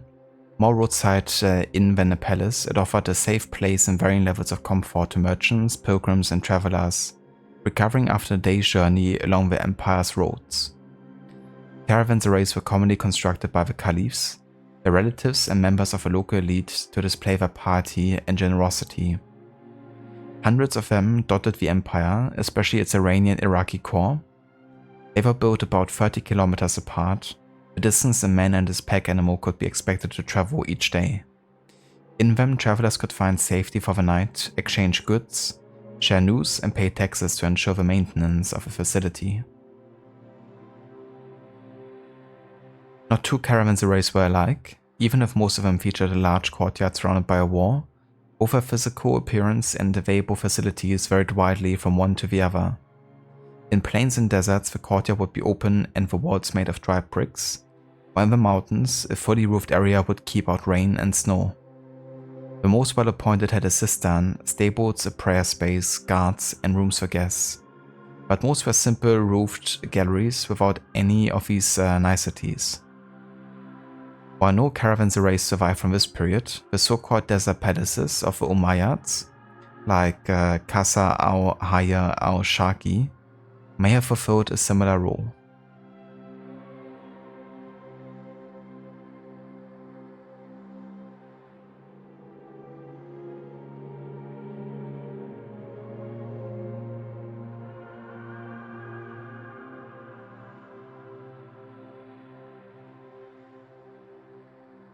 If it's true, there definitely were some unique missions in Hitman.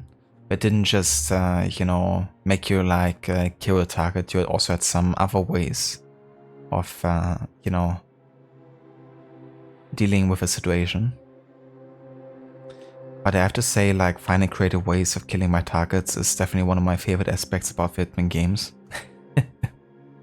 Especially when I like pushing them down from somewhere. Inflicting 4 damage on others is always fun, isn't it?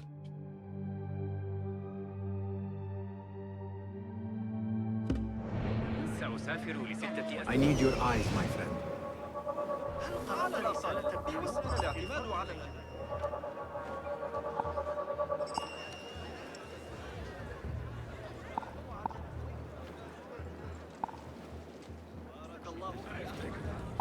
Fighting with the Amir of Barda back in... Yes, Sahib.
don't want you here.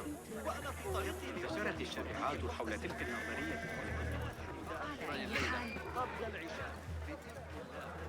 Show me the path ahead.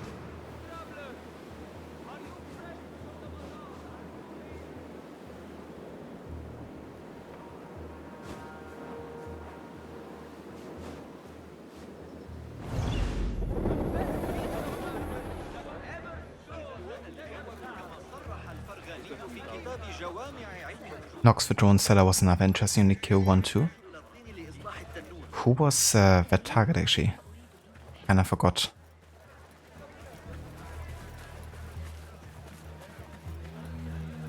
I do remember where that location was.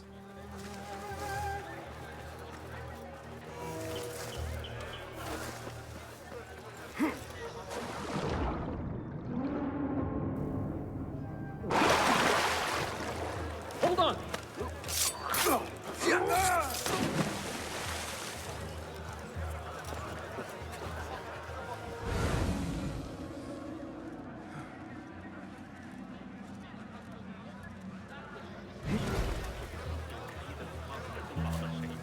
We were promised steady work and fruitful returns.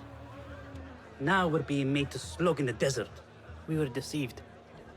Please, you must help us. Tell me what I can do to help. The man who brought us has a deed that binds us to Mas'ud. If he has not collected his fee, he should still be here.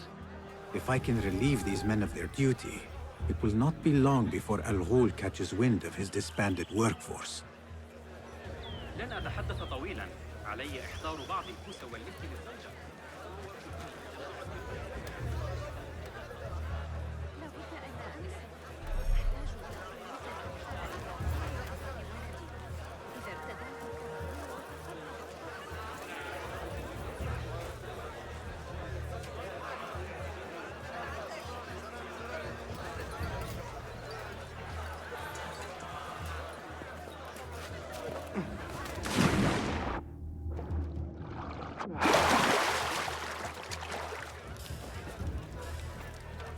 Survey the area, Enkidu.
One of a shadow playthrough is possible with Mirage, no kills, no detection, only main target.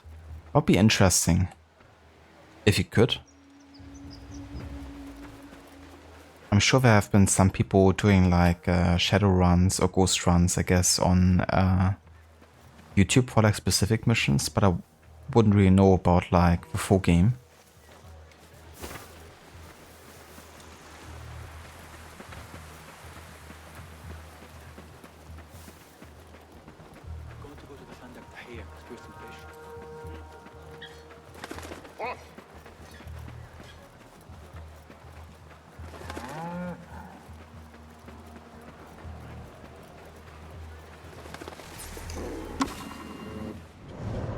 Camels.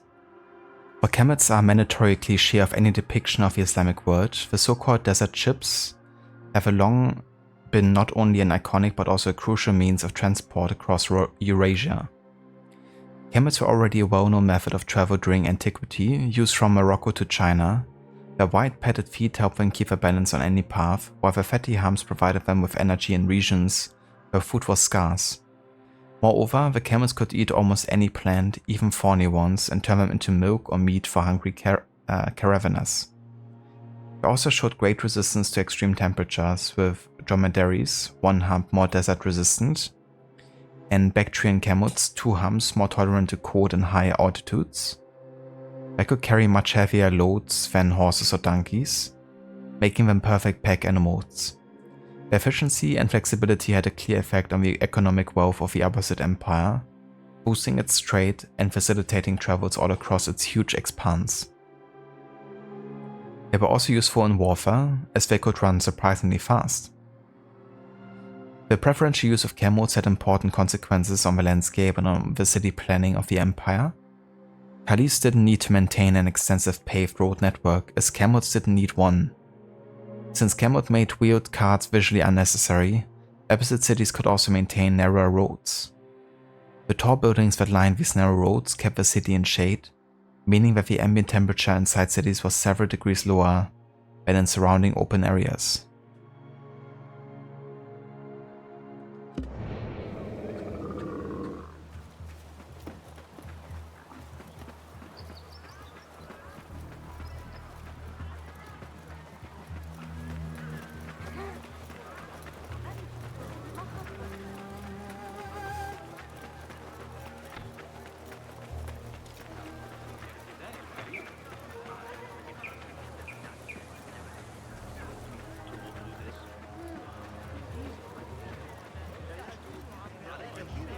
What delays your departure, friend?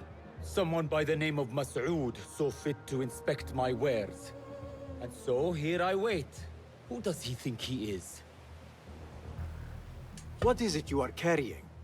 I ask only so that I may collect it for you. Would you do that? I would take great joy in seeing that man in a fit of anger. It is a crate of silks and spices. Ready your camel. I will see what I can do. If I can get that merchant to leave, his abrupt departure may lure Al-Ghul out.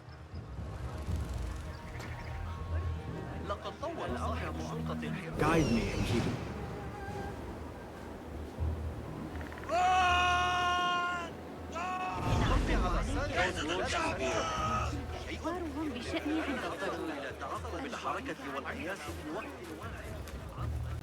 مهما حدث يجب. Hey there, Dr. Darling. Welcome in. How's it going? I hope you're having a nice day so far. We're expecting a late stream because the schedule has been weird lately. Yeah, I'm basically just streaming whenever I have a time right now. Having a bit busier days right now, so I'm just throwing in when there's like a time window and I feel like I'm, you know, up for it. Liquid spices and silks. There cannot be too many of those around.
Can this guy move back already? Because I'm not too sure if his line of sight reaches over here.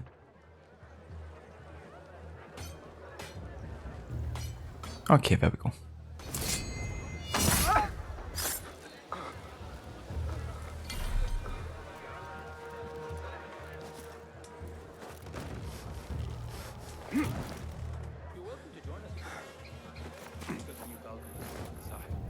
Hey, did Jamil pay you back yet? Still owes me.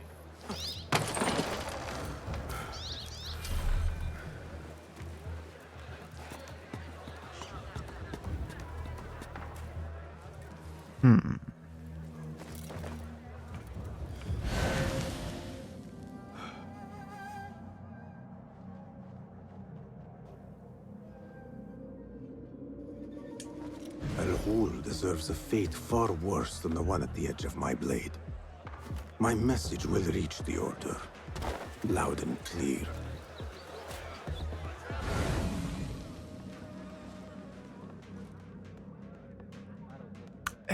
Why were so many guards stuck on each other? See that 3 guards.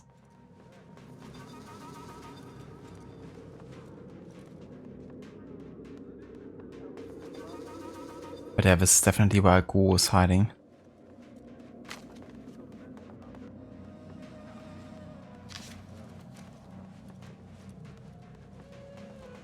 Down there we have what we're looking for. Okay.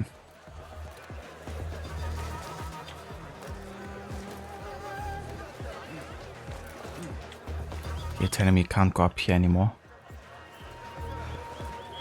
Right.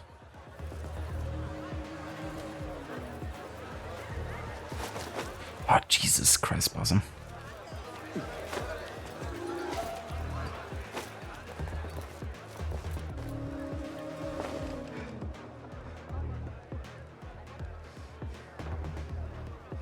Be my eyes, Enkidu.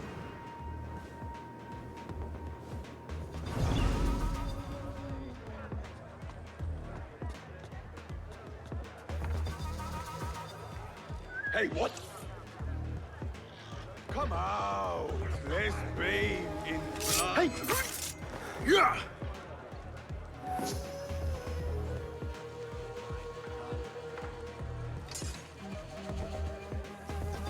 Huh? Hey, all right.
Guess we're just gonna wait until he's finished searching for us.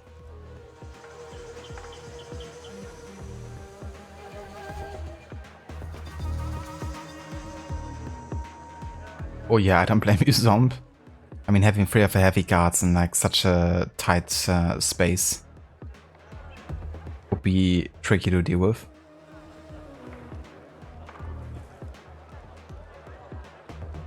But yeah, they certainly are expected for a visit. But how's the dude still searching? Thing is, if they're like in search mode, then they're like more likely to find you. Like much quicker.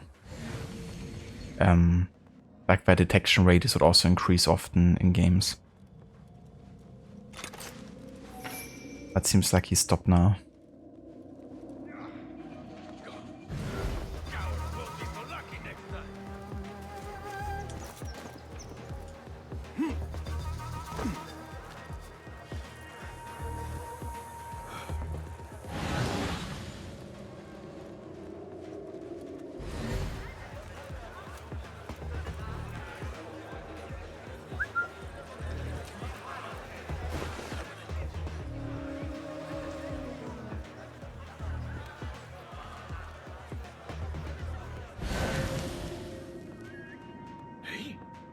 What was that?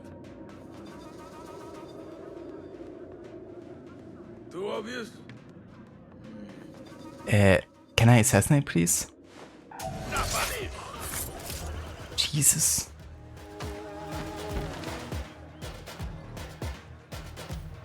Basim waited until like the last possible moment there to assassinate the dude.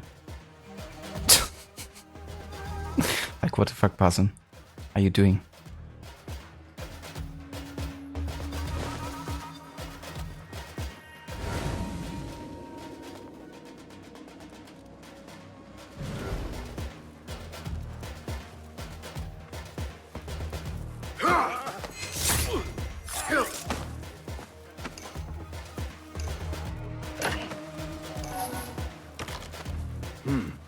Pungent.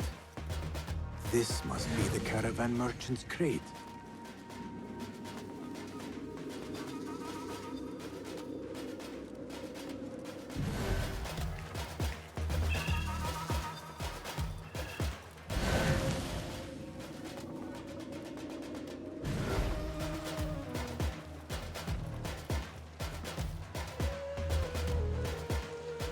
Can't actually throw it, can I?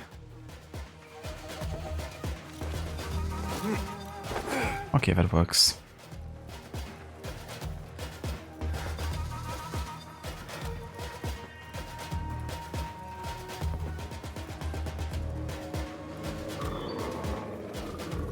Oh yeah, that sounds like it had quite a few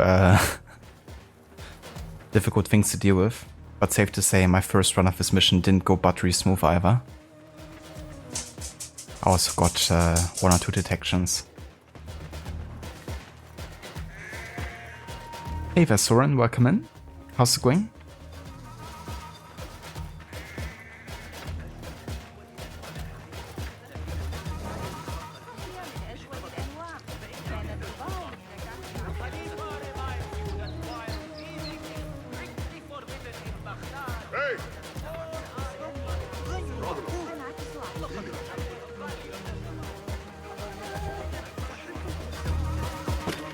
Is that what I think it is?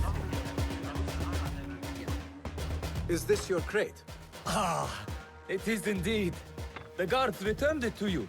In a manner of speaking. Very good, very good. I must repay you. You seem like a man who enjoys a good meal.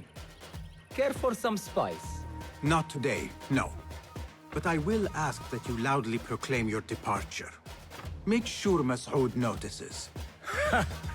We share the same mind. My thanks to you, ya Sadiqi.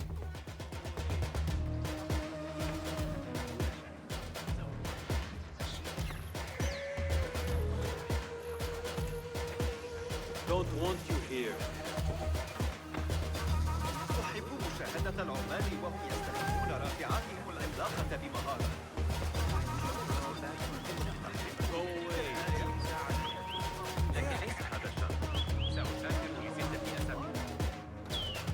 Playing Unity while watching the stream? Oh yeah, that's the spirit.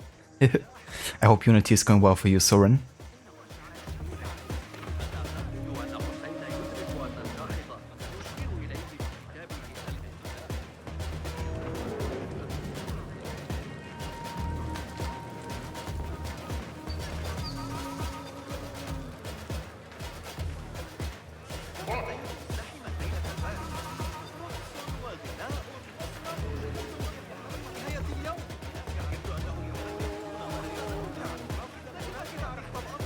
Nice AI pathing here.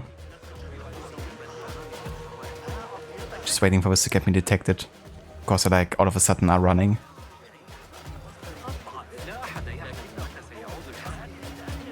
A strange thing to happen upon.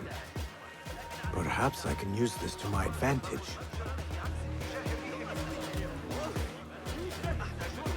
Word will surely get to Al-Ghul. Come out and spectate, coward. There he Still is. heavy person. Now it's My my mission is to make you happy, friends. Name your price. I won't disappoint.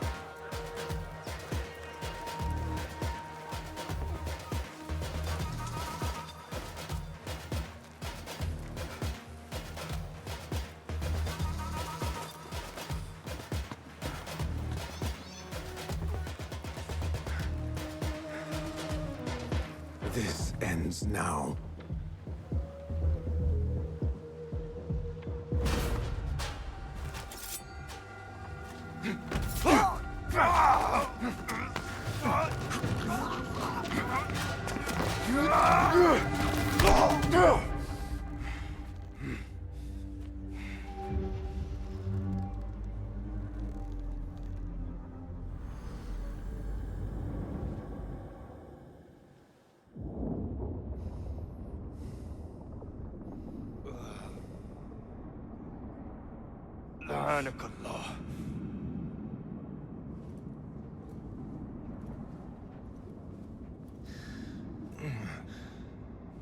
Turn your hate inward, Masood. It is your wickedness that has led you here. Wickedness? To whom? The unenlightened? The feeble who have cast their lot? It is our divine will to rule over them. Our duty to exact their contribution. Contribution? To what? To what could be. The very knowledge of which lies buried beneath these sands. Some things are meant to stay that way. No. These are gifts, destined to be recovered. They speak to us, as you well know. Me? Oh, yes. A hidden one you may be, but not just.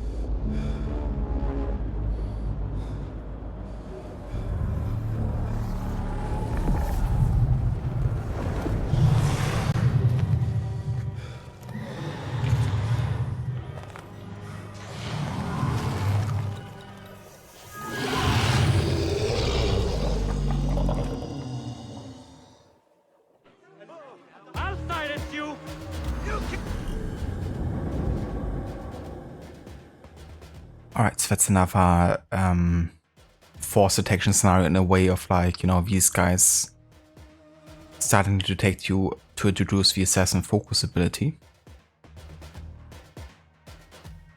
When out of conflict, trigger assassin focus with right trigger to execute right stick to execute a perfect sequence of assassinations. While assassin's focus is active, select which enemies to target with right bumper and press A when done. Button will perform the assassination sequence automatically. Replenish the focus bar by performing stealth kills in order to be able to use the ability again.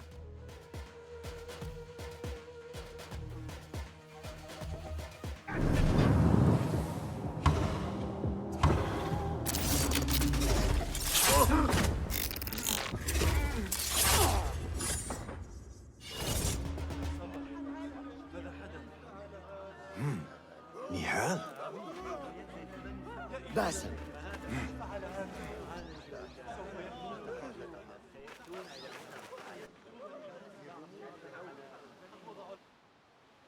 Clear your mind.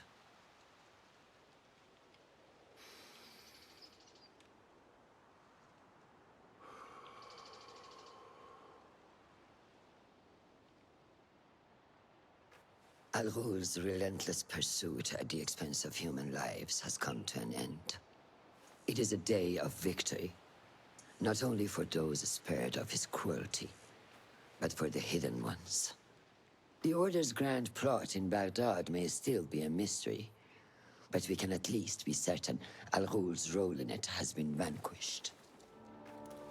I believe what he sought to uncover were more strange objects, like the one I took from the Winter Palace. What does the Order want with these relics of the past?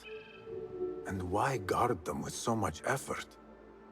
You are beginning to ask the right questions, Basim. We shall find the answers together. Lately, all I have are questions. What do you mean? Nothing. Forget I said anything. How am I to guide you if you will not speak openly?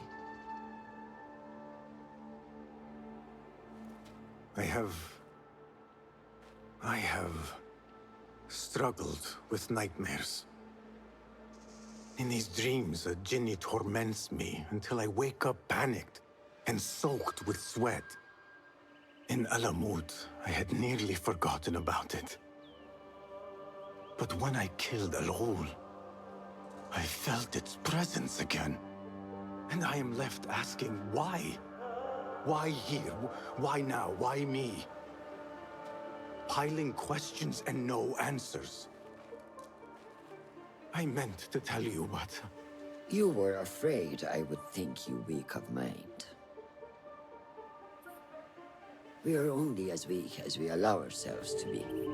To shed a weakness, you must do what is necessary to mend that which causes you pain.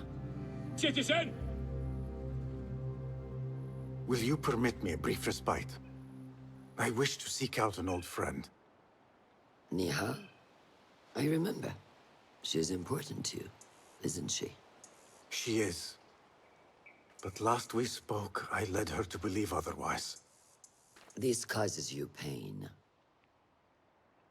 Then go and heal this wound without delay. Find me at the Harbiya Bureau when it is settled.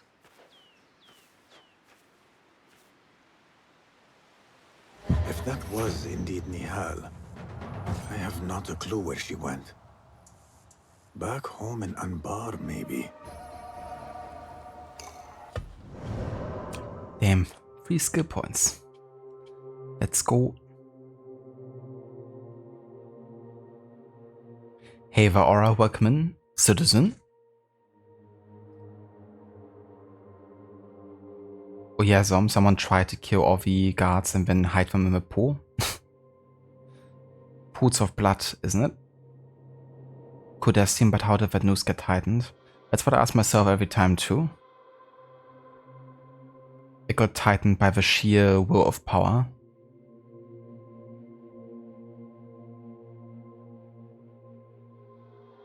Yeah, I mean, Roshan's voice actress, I think she's a pretty heavy smoker.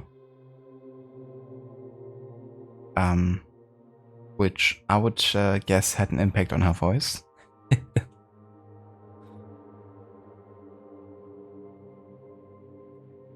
Jesus, bestie, what a nice mentor. Yeah? Yeah, 3 skill points, definitely a lot, but we also killed our first major target. Al-Ghul.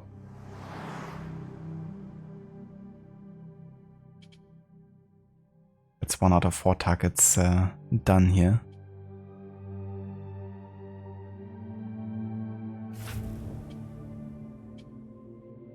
But yeah, what to spend the skill points on?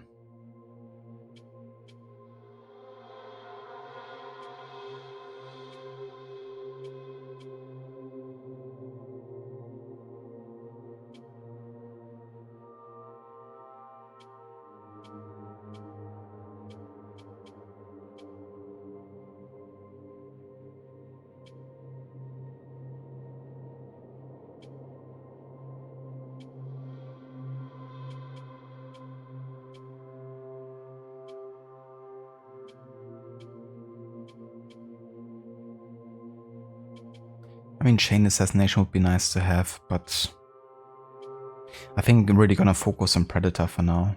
I'm just gonna increase the accuracy of Enkidu even further.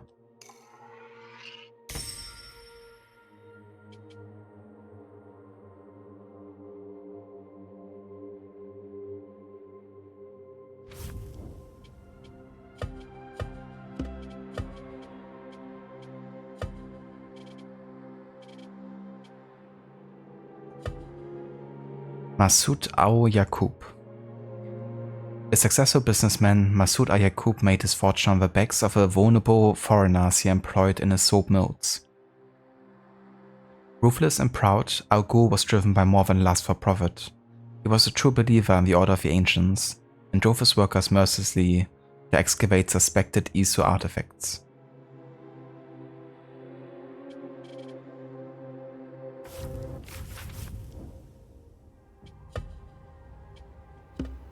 Okay, let's go ahead and meet Nihao. It is... I don't even have a fast travel point here, do I? Never sync the viewpoint.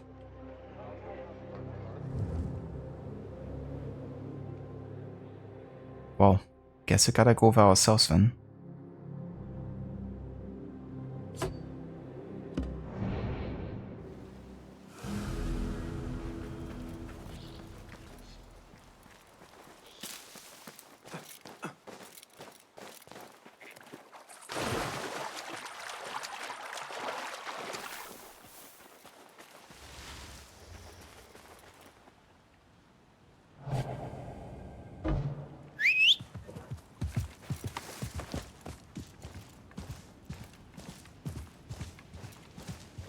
They find out she tried to redact him. By redacting, we redacted about redacted from him.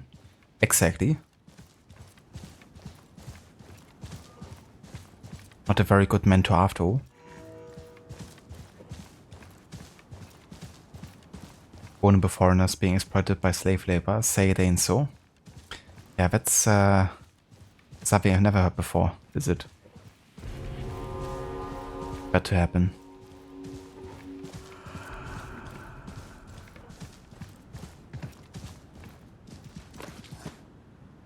The assassin statue is looking amazing in the moving mirror bow mission. It really does, doesn't it? I quite like that mission when you go into the underground and find the secret assassin documents among, you know, the sanctuary, really.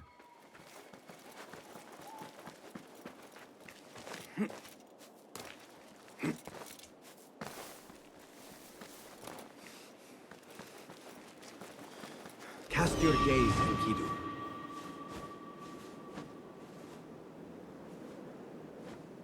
Wow. I would like to climb this, but Basim can't grab anything here on this side at least.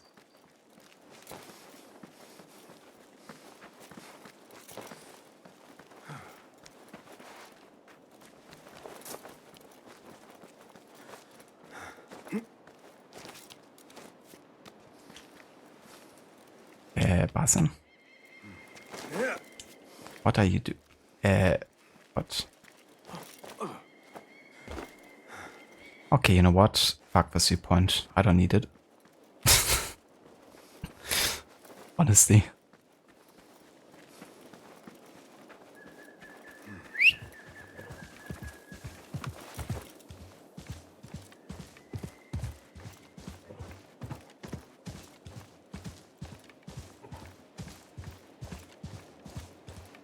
Let us get a wider view. Nothing is true, everything is redacted. That's a creed that Rod lives by whenever he's playing Control.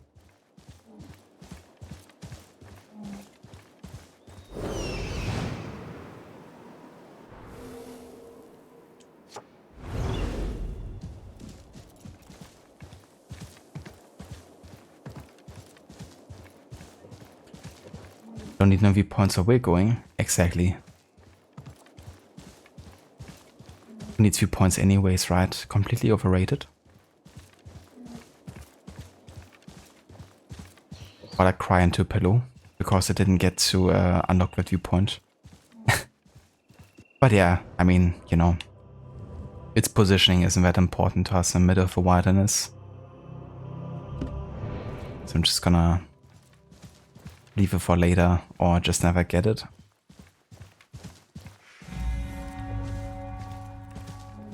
Okay, let's get a viewpoint here in Ambavo.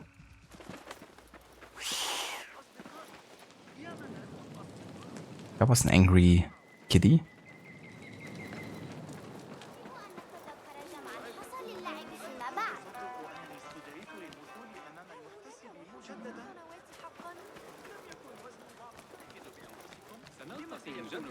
موضع حسد في الإمبراطورية.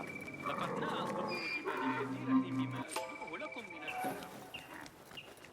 These degenerate rascals are vicious. Be careful. لا تخجل.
Go on. Clear the way. لا تثر غضبي أيها الكلب. إن كان لدينا ما يشير يستهلك المسافة من باب قطرة بل حتى I don't trust you there. Taste this! What? What have I done? Huh? Was really weird. I didn't even like run fast, I just jogged through the street. So one of the rules says if I get detected outside of missions, then I have to run. I can't linger in combat until I'm escaping.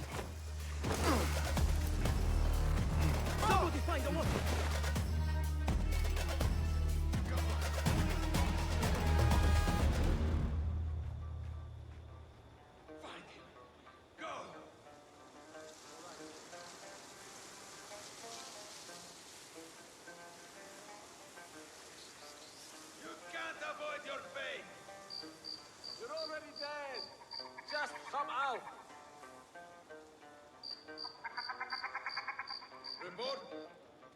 Nothing to report.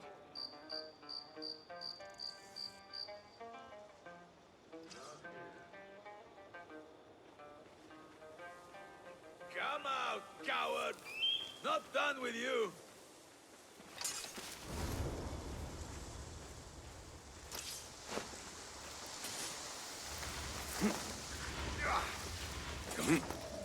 Cowards won't be so lucky next time.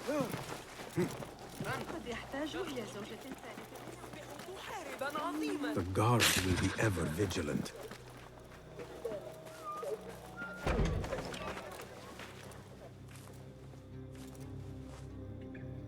Bassem?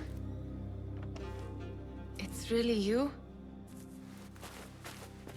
Nihal. Say nothing, ya Sadiqi. I am as sorry as you.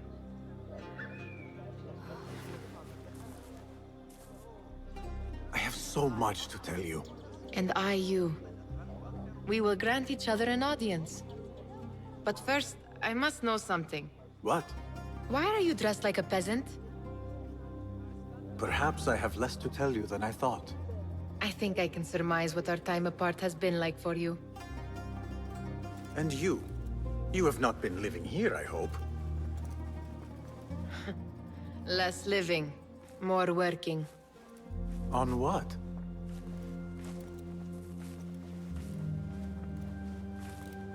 Why do I know this? Because you have seen it. On the object we found at the Winter Palace. I have been trying to remember the specifics of its design. You have spent all this time obsessing over this symbol? Why? Because I too have seen it before. I know not where or when. Only that I have. Whatever it is, it calls to me. I intend to unravel its mystery, and so should you. But of course, duty calls. Stop. I will bear it in mind if it means you will spend more time outside these musty walls than you do within. You really do spare a thought for everyone, don't you, Basim? أراكِ لاحقاً.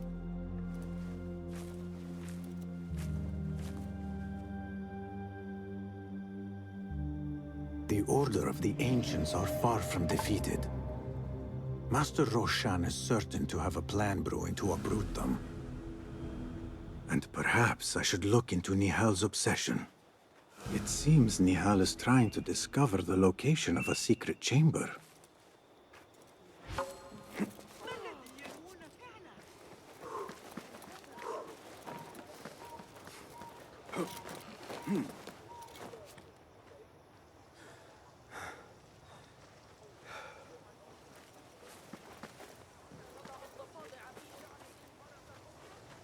No talking aloud, you can't avoid your fate. Sure, I can watch me. I did. Just barely.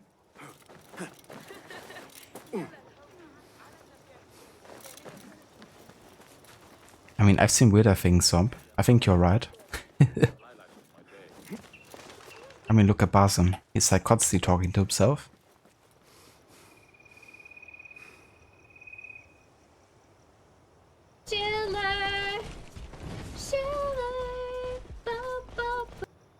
Schiller. Hey there, dude. Welcome in. How's it going? The soundtrack right there honestly sounds like the Pirates of the Caribbean ride from Disneyland. Maybe that was the inspiration initially. Who knows?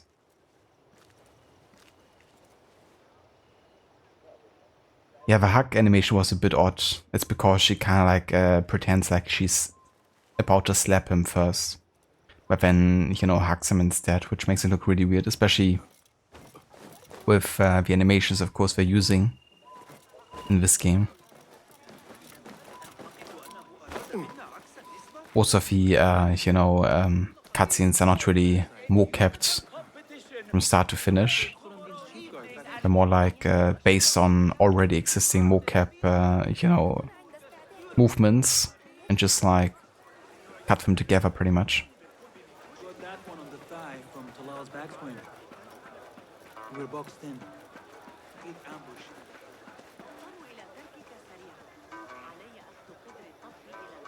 One cutscene with all the AC protagonists, they talk to themselves a lot.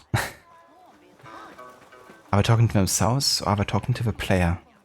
That's the question, isn't it?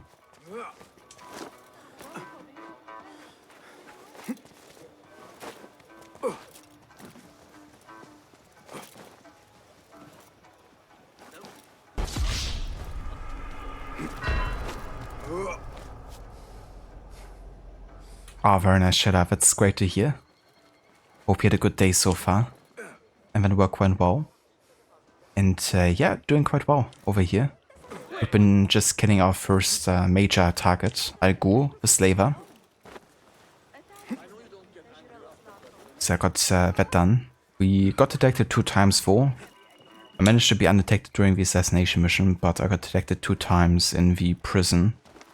We have to liberate Ali. Was a bit weird because the first time I was like standing in a group of people doing social stuff, and then a guard decided to go into the group of people detecting me instead of around. And the second time I went there, he didn't do that, he just went around the group, so yeah, that was a bit weird. So that got me detected the first time. And then the second time I was down in the prison when you have like all of these clothes hanging from the ceiling. And it kind of like blocks the line of sight of enemies. But then there was like a small crack where one of them moving could see through and saw me. Even though I was like hiding behind the clothing. So yeah, I've also had 2 detections so far. Which I can live with, you know, if it's both kind of like detections. At least I didn't... can't really, you know, blame myself too much for those. I'm sure we're gonna have plenty of situations where I will blame myself for it.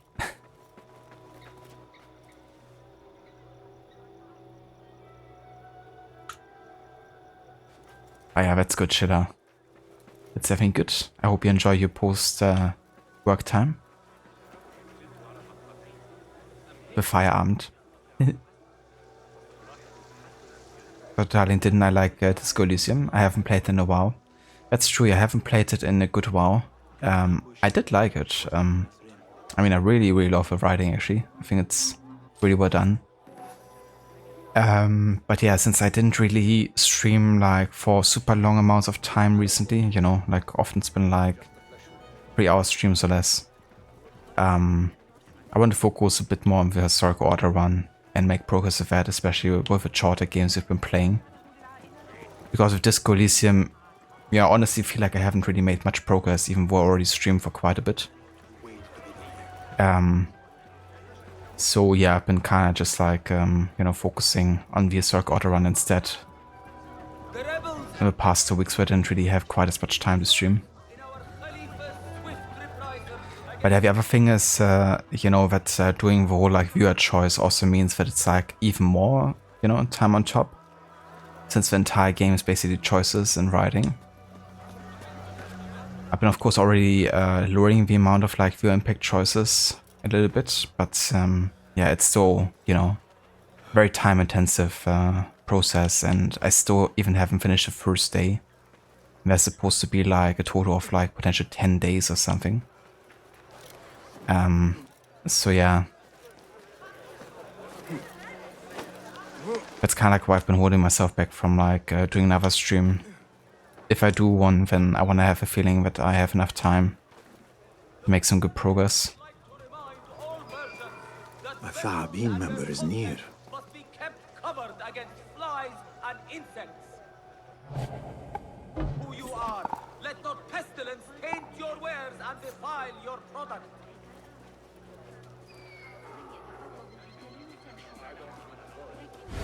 Citizens, please note that a musical competition will Long, strange shard. Yet it weighs heavily in my hand. What is it, I wonder?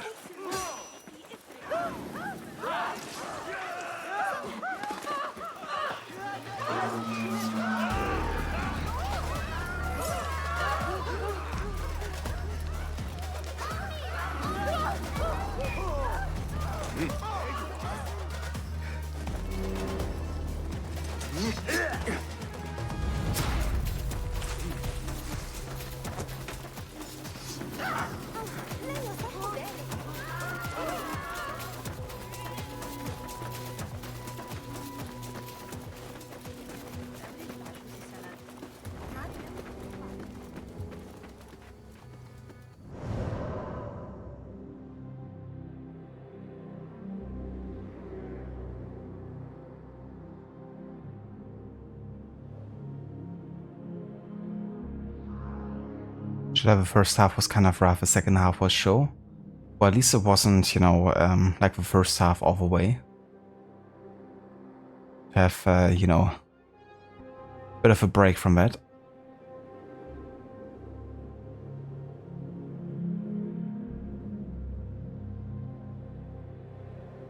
Alle? Ani? Huh? Ani? The prison is difficult to get through undetected. It definitely is, you know, it's like very tight spaces, lots of guards. So yeah, I think we did relatively well, but yeah, those 2 detections were pretty much instantaneously, so didn't have too much time to react to those, unfortunately. but still happy with only having been detected 2 times so far. Now being for the first investigation.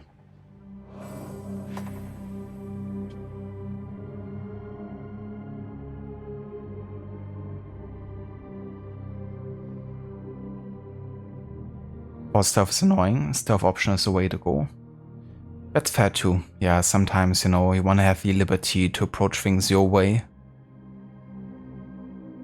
The older AC games, of course, were a bit more enforcing in that regard. You know, meaning that if you get detected, you sometimes have to replay the entire mission. Or at least parts of it.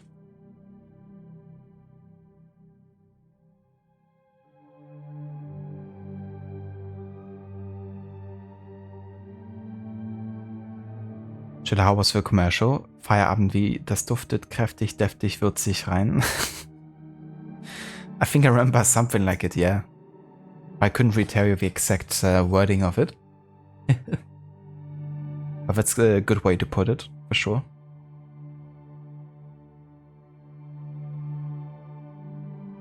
We wish they focused on Loki's story just a little bit more in this game. You never quite understood his motives in Valhalla.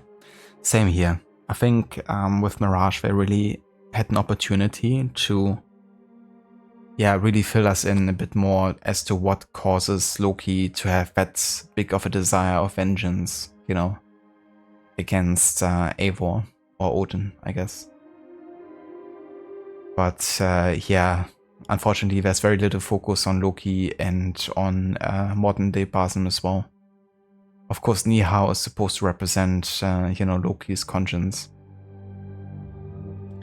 But it's not like, you know, she tells him anything about Loki other than, yeah, this sign, you know, we saw it on an Isu artifact and it has like some kind of like reference for, you know, the past or something, but it's not like she has active knowledge, you know, up until the end of a game that she is Loki or supposed to be Loki, I guess, or representation of Loki, and, you know, has like any, can recall any specific memories that Loki had, you know.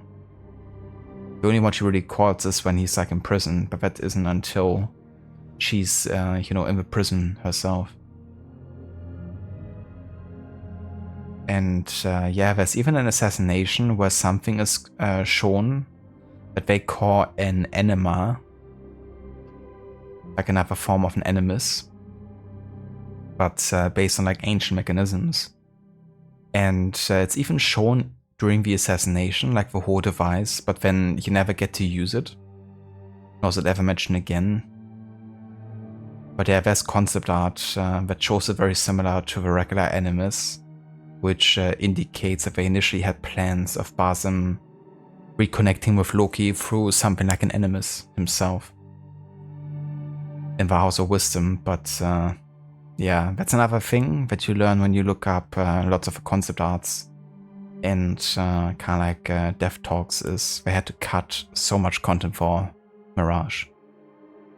And yeah, every AC game usually has like cut content, but with Mirage it really seemed like on another level. Probably like 1/3 of the concept art showed kind of like some of the things that they mentioned with, yeah, due to like time constraints, it got cut from the game. I was put in charge of creating an observatory mission and created like entire environments, concept arts, ideas behind it. But we kind of ran out of time, so we never made it. And to me it seems like they probably have cut actual Loki memories out of the game as well, in order to finish the game on time.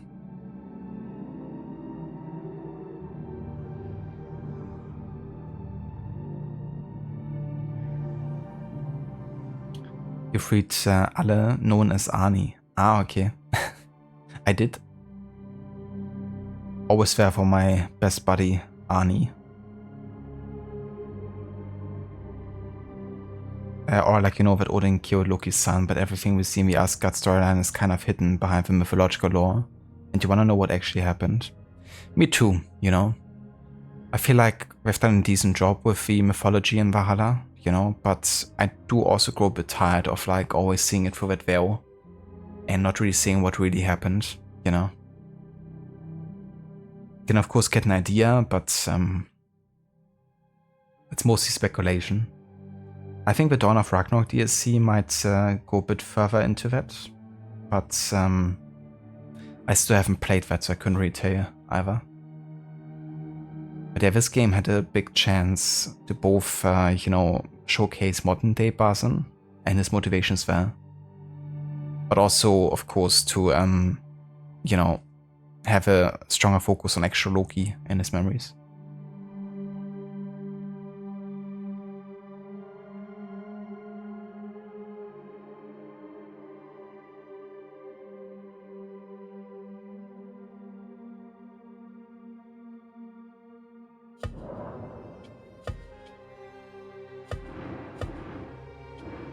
Oh yeah, we're now almost 6 hours into the game. Very nice. And yeah, I don't think I will actually go and start the next investigation anymore. I'm gonna report to Roshan next time and open up the investigation to the second target here.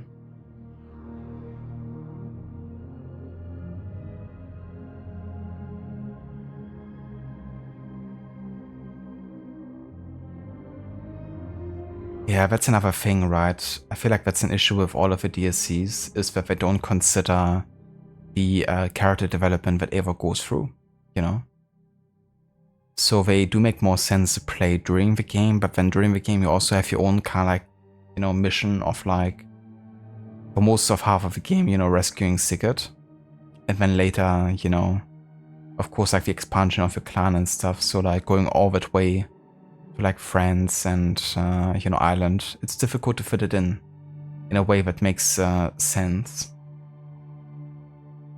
Now, historically speaking, they are supposed to take place, of course, many years after the main game ends, because they depict very particular moments in history, like the Siege of Paris. But they never really considers that Eivor, you know, has kind of like seen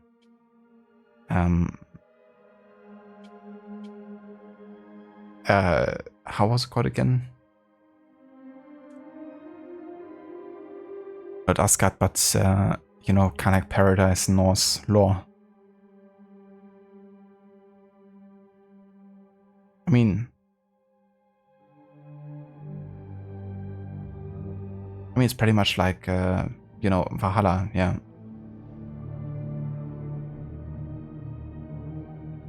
Paradise. It's kind of like, was there like another specific name for it? But no, it's just Valhalla, yeah. But yeah, I mean, you know, Eivor has seen that it's not really real, and that dying in a like glorious way or something, you know, wouldn't actually result in her or him, you know, going there. There's just like nothing at the end of death. And that changes fundamentally how Eivor, you know, sees things, of course, in comparison to most of the game. But yeah, the DLCs never really consider that character evolution.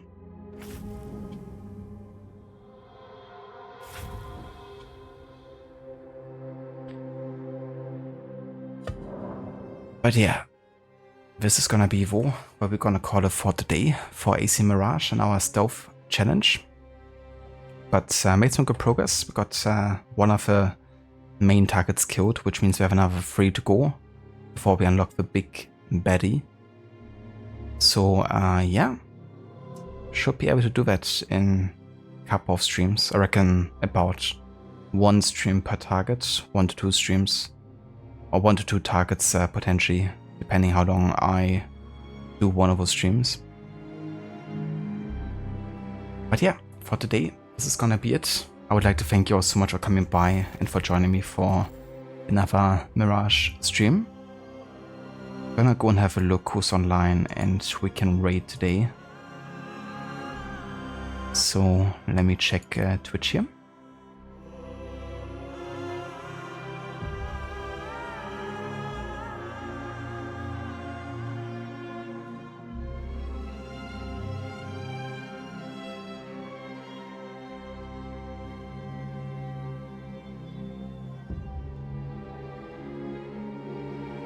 Okay, so it seems like Rod has already finished Tomb Raider. He's currently watching the credits, but we're gonna still raid over and congratulate him on finishing the game. And ask how the game has been going for him as well, the playthrough so far. No worries for the stream, Aura. Thank you for being here. And thank you everyone who joined today. I really appreciate it. And yeah, if you want to join us over with a raid, there's some raid emotes in chat. Feel free to copy and paste them. And I will see you all in the next one. Citizens. Catch you next time, Soren. Thanks for being here too. And hope the rest of Unity is going well for you today.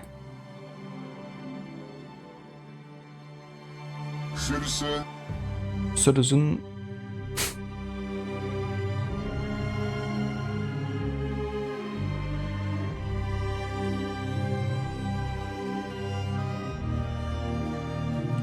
But yeah, I catch you guys next time. Until then.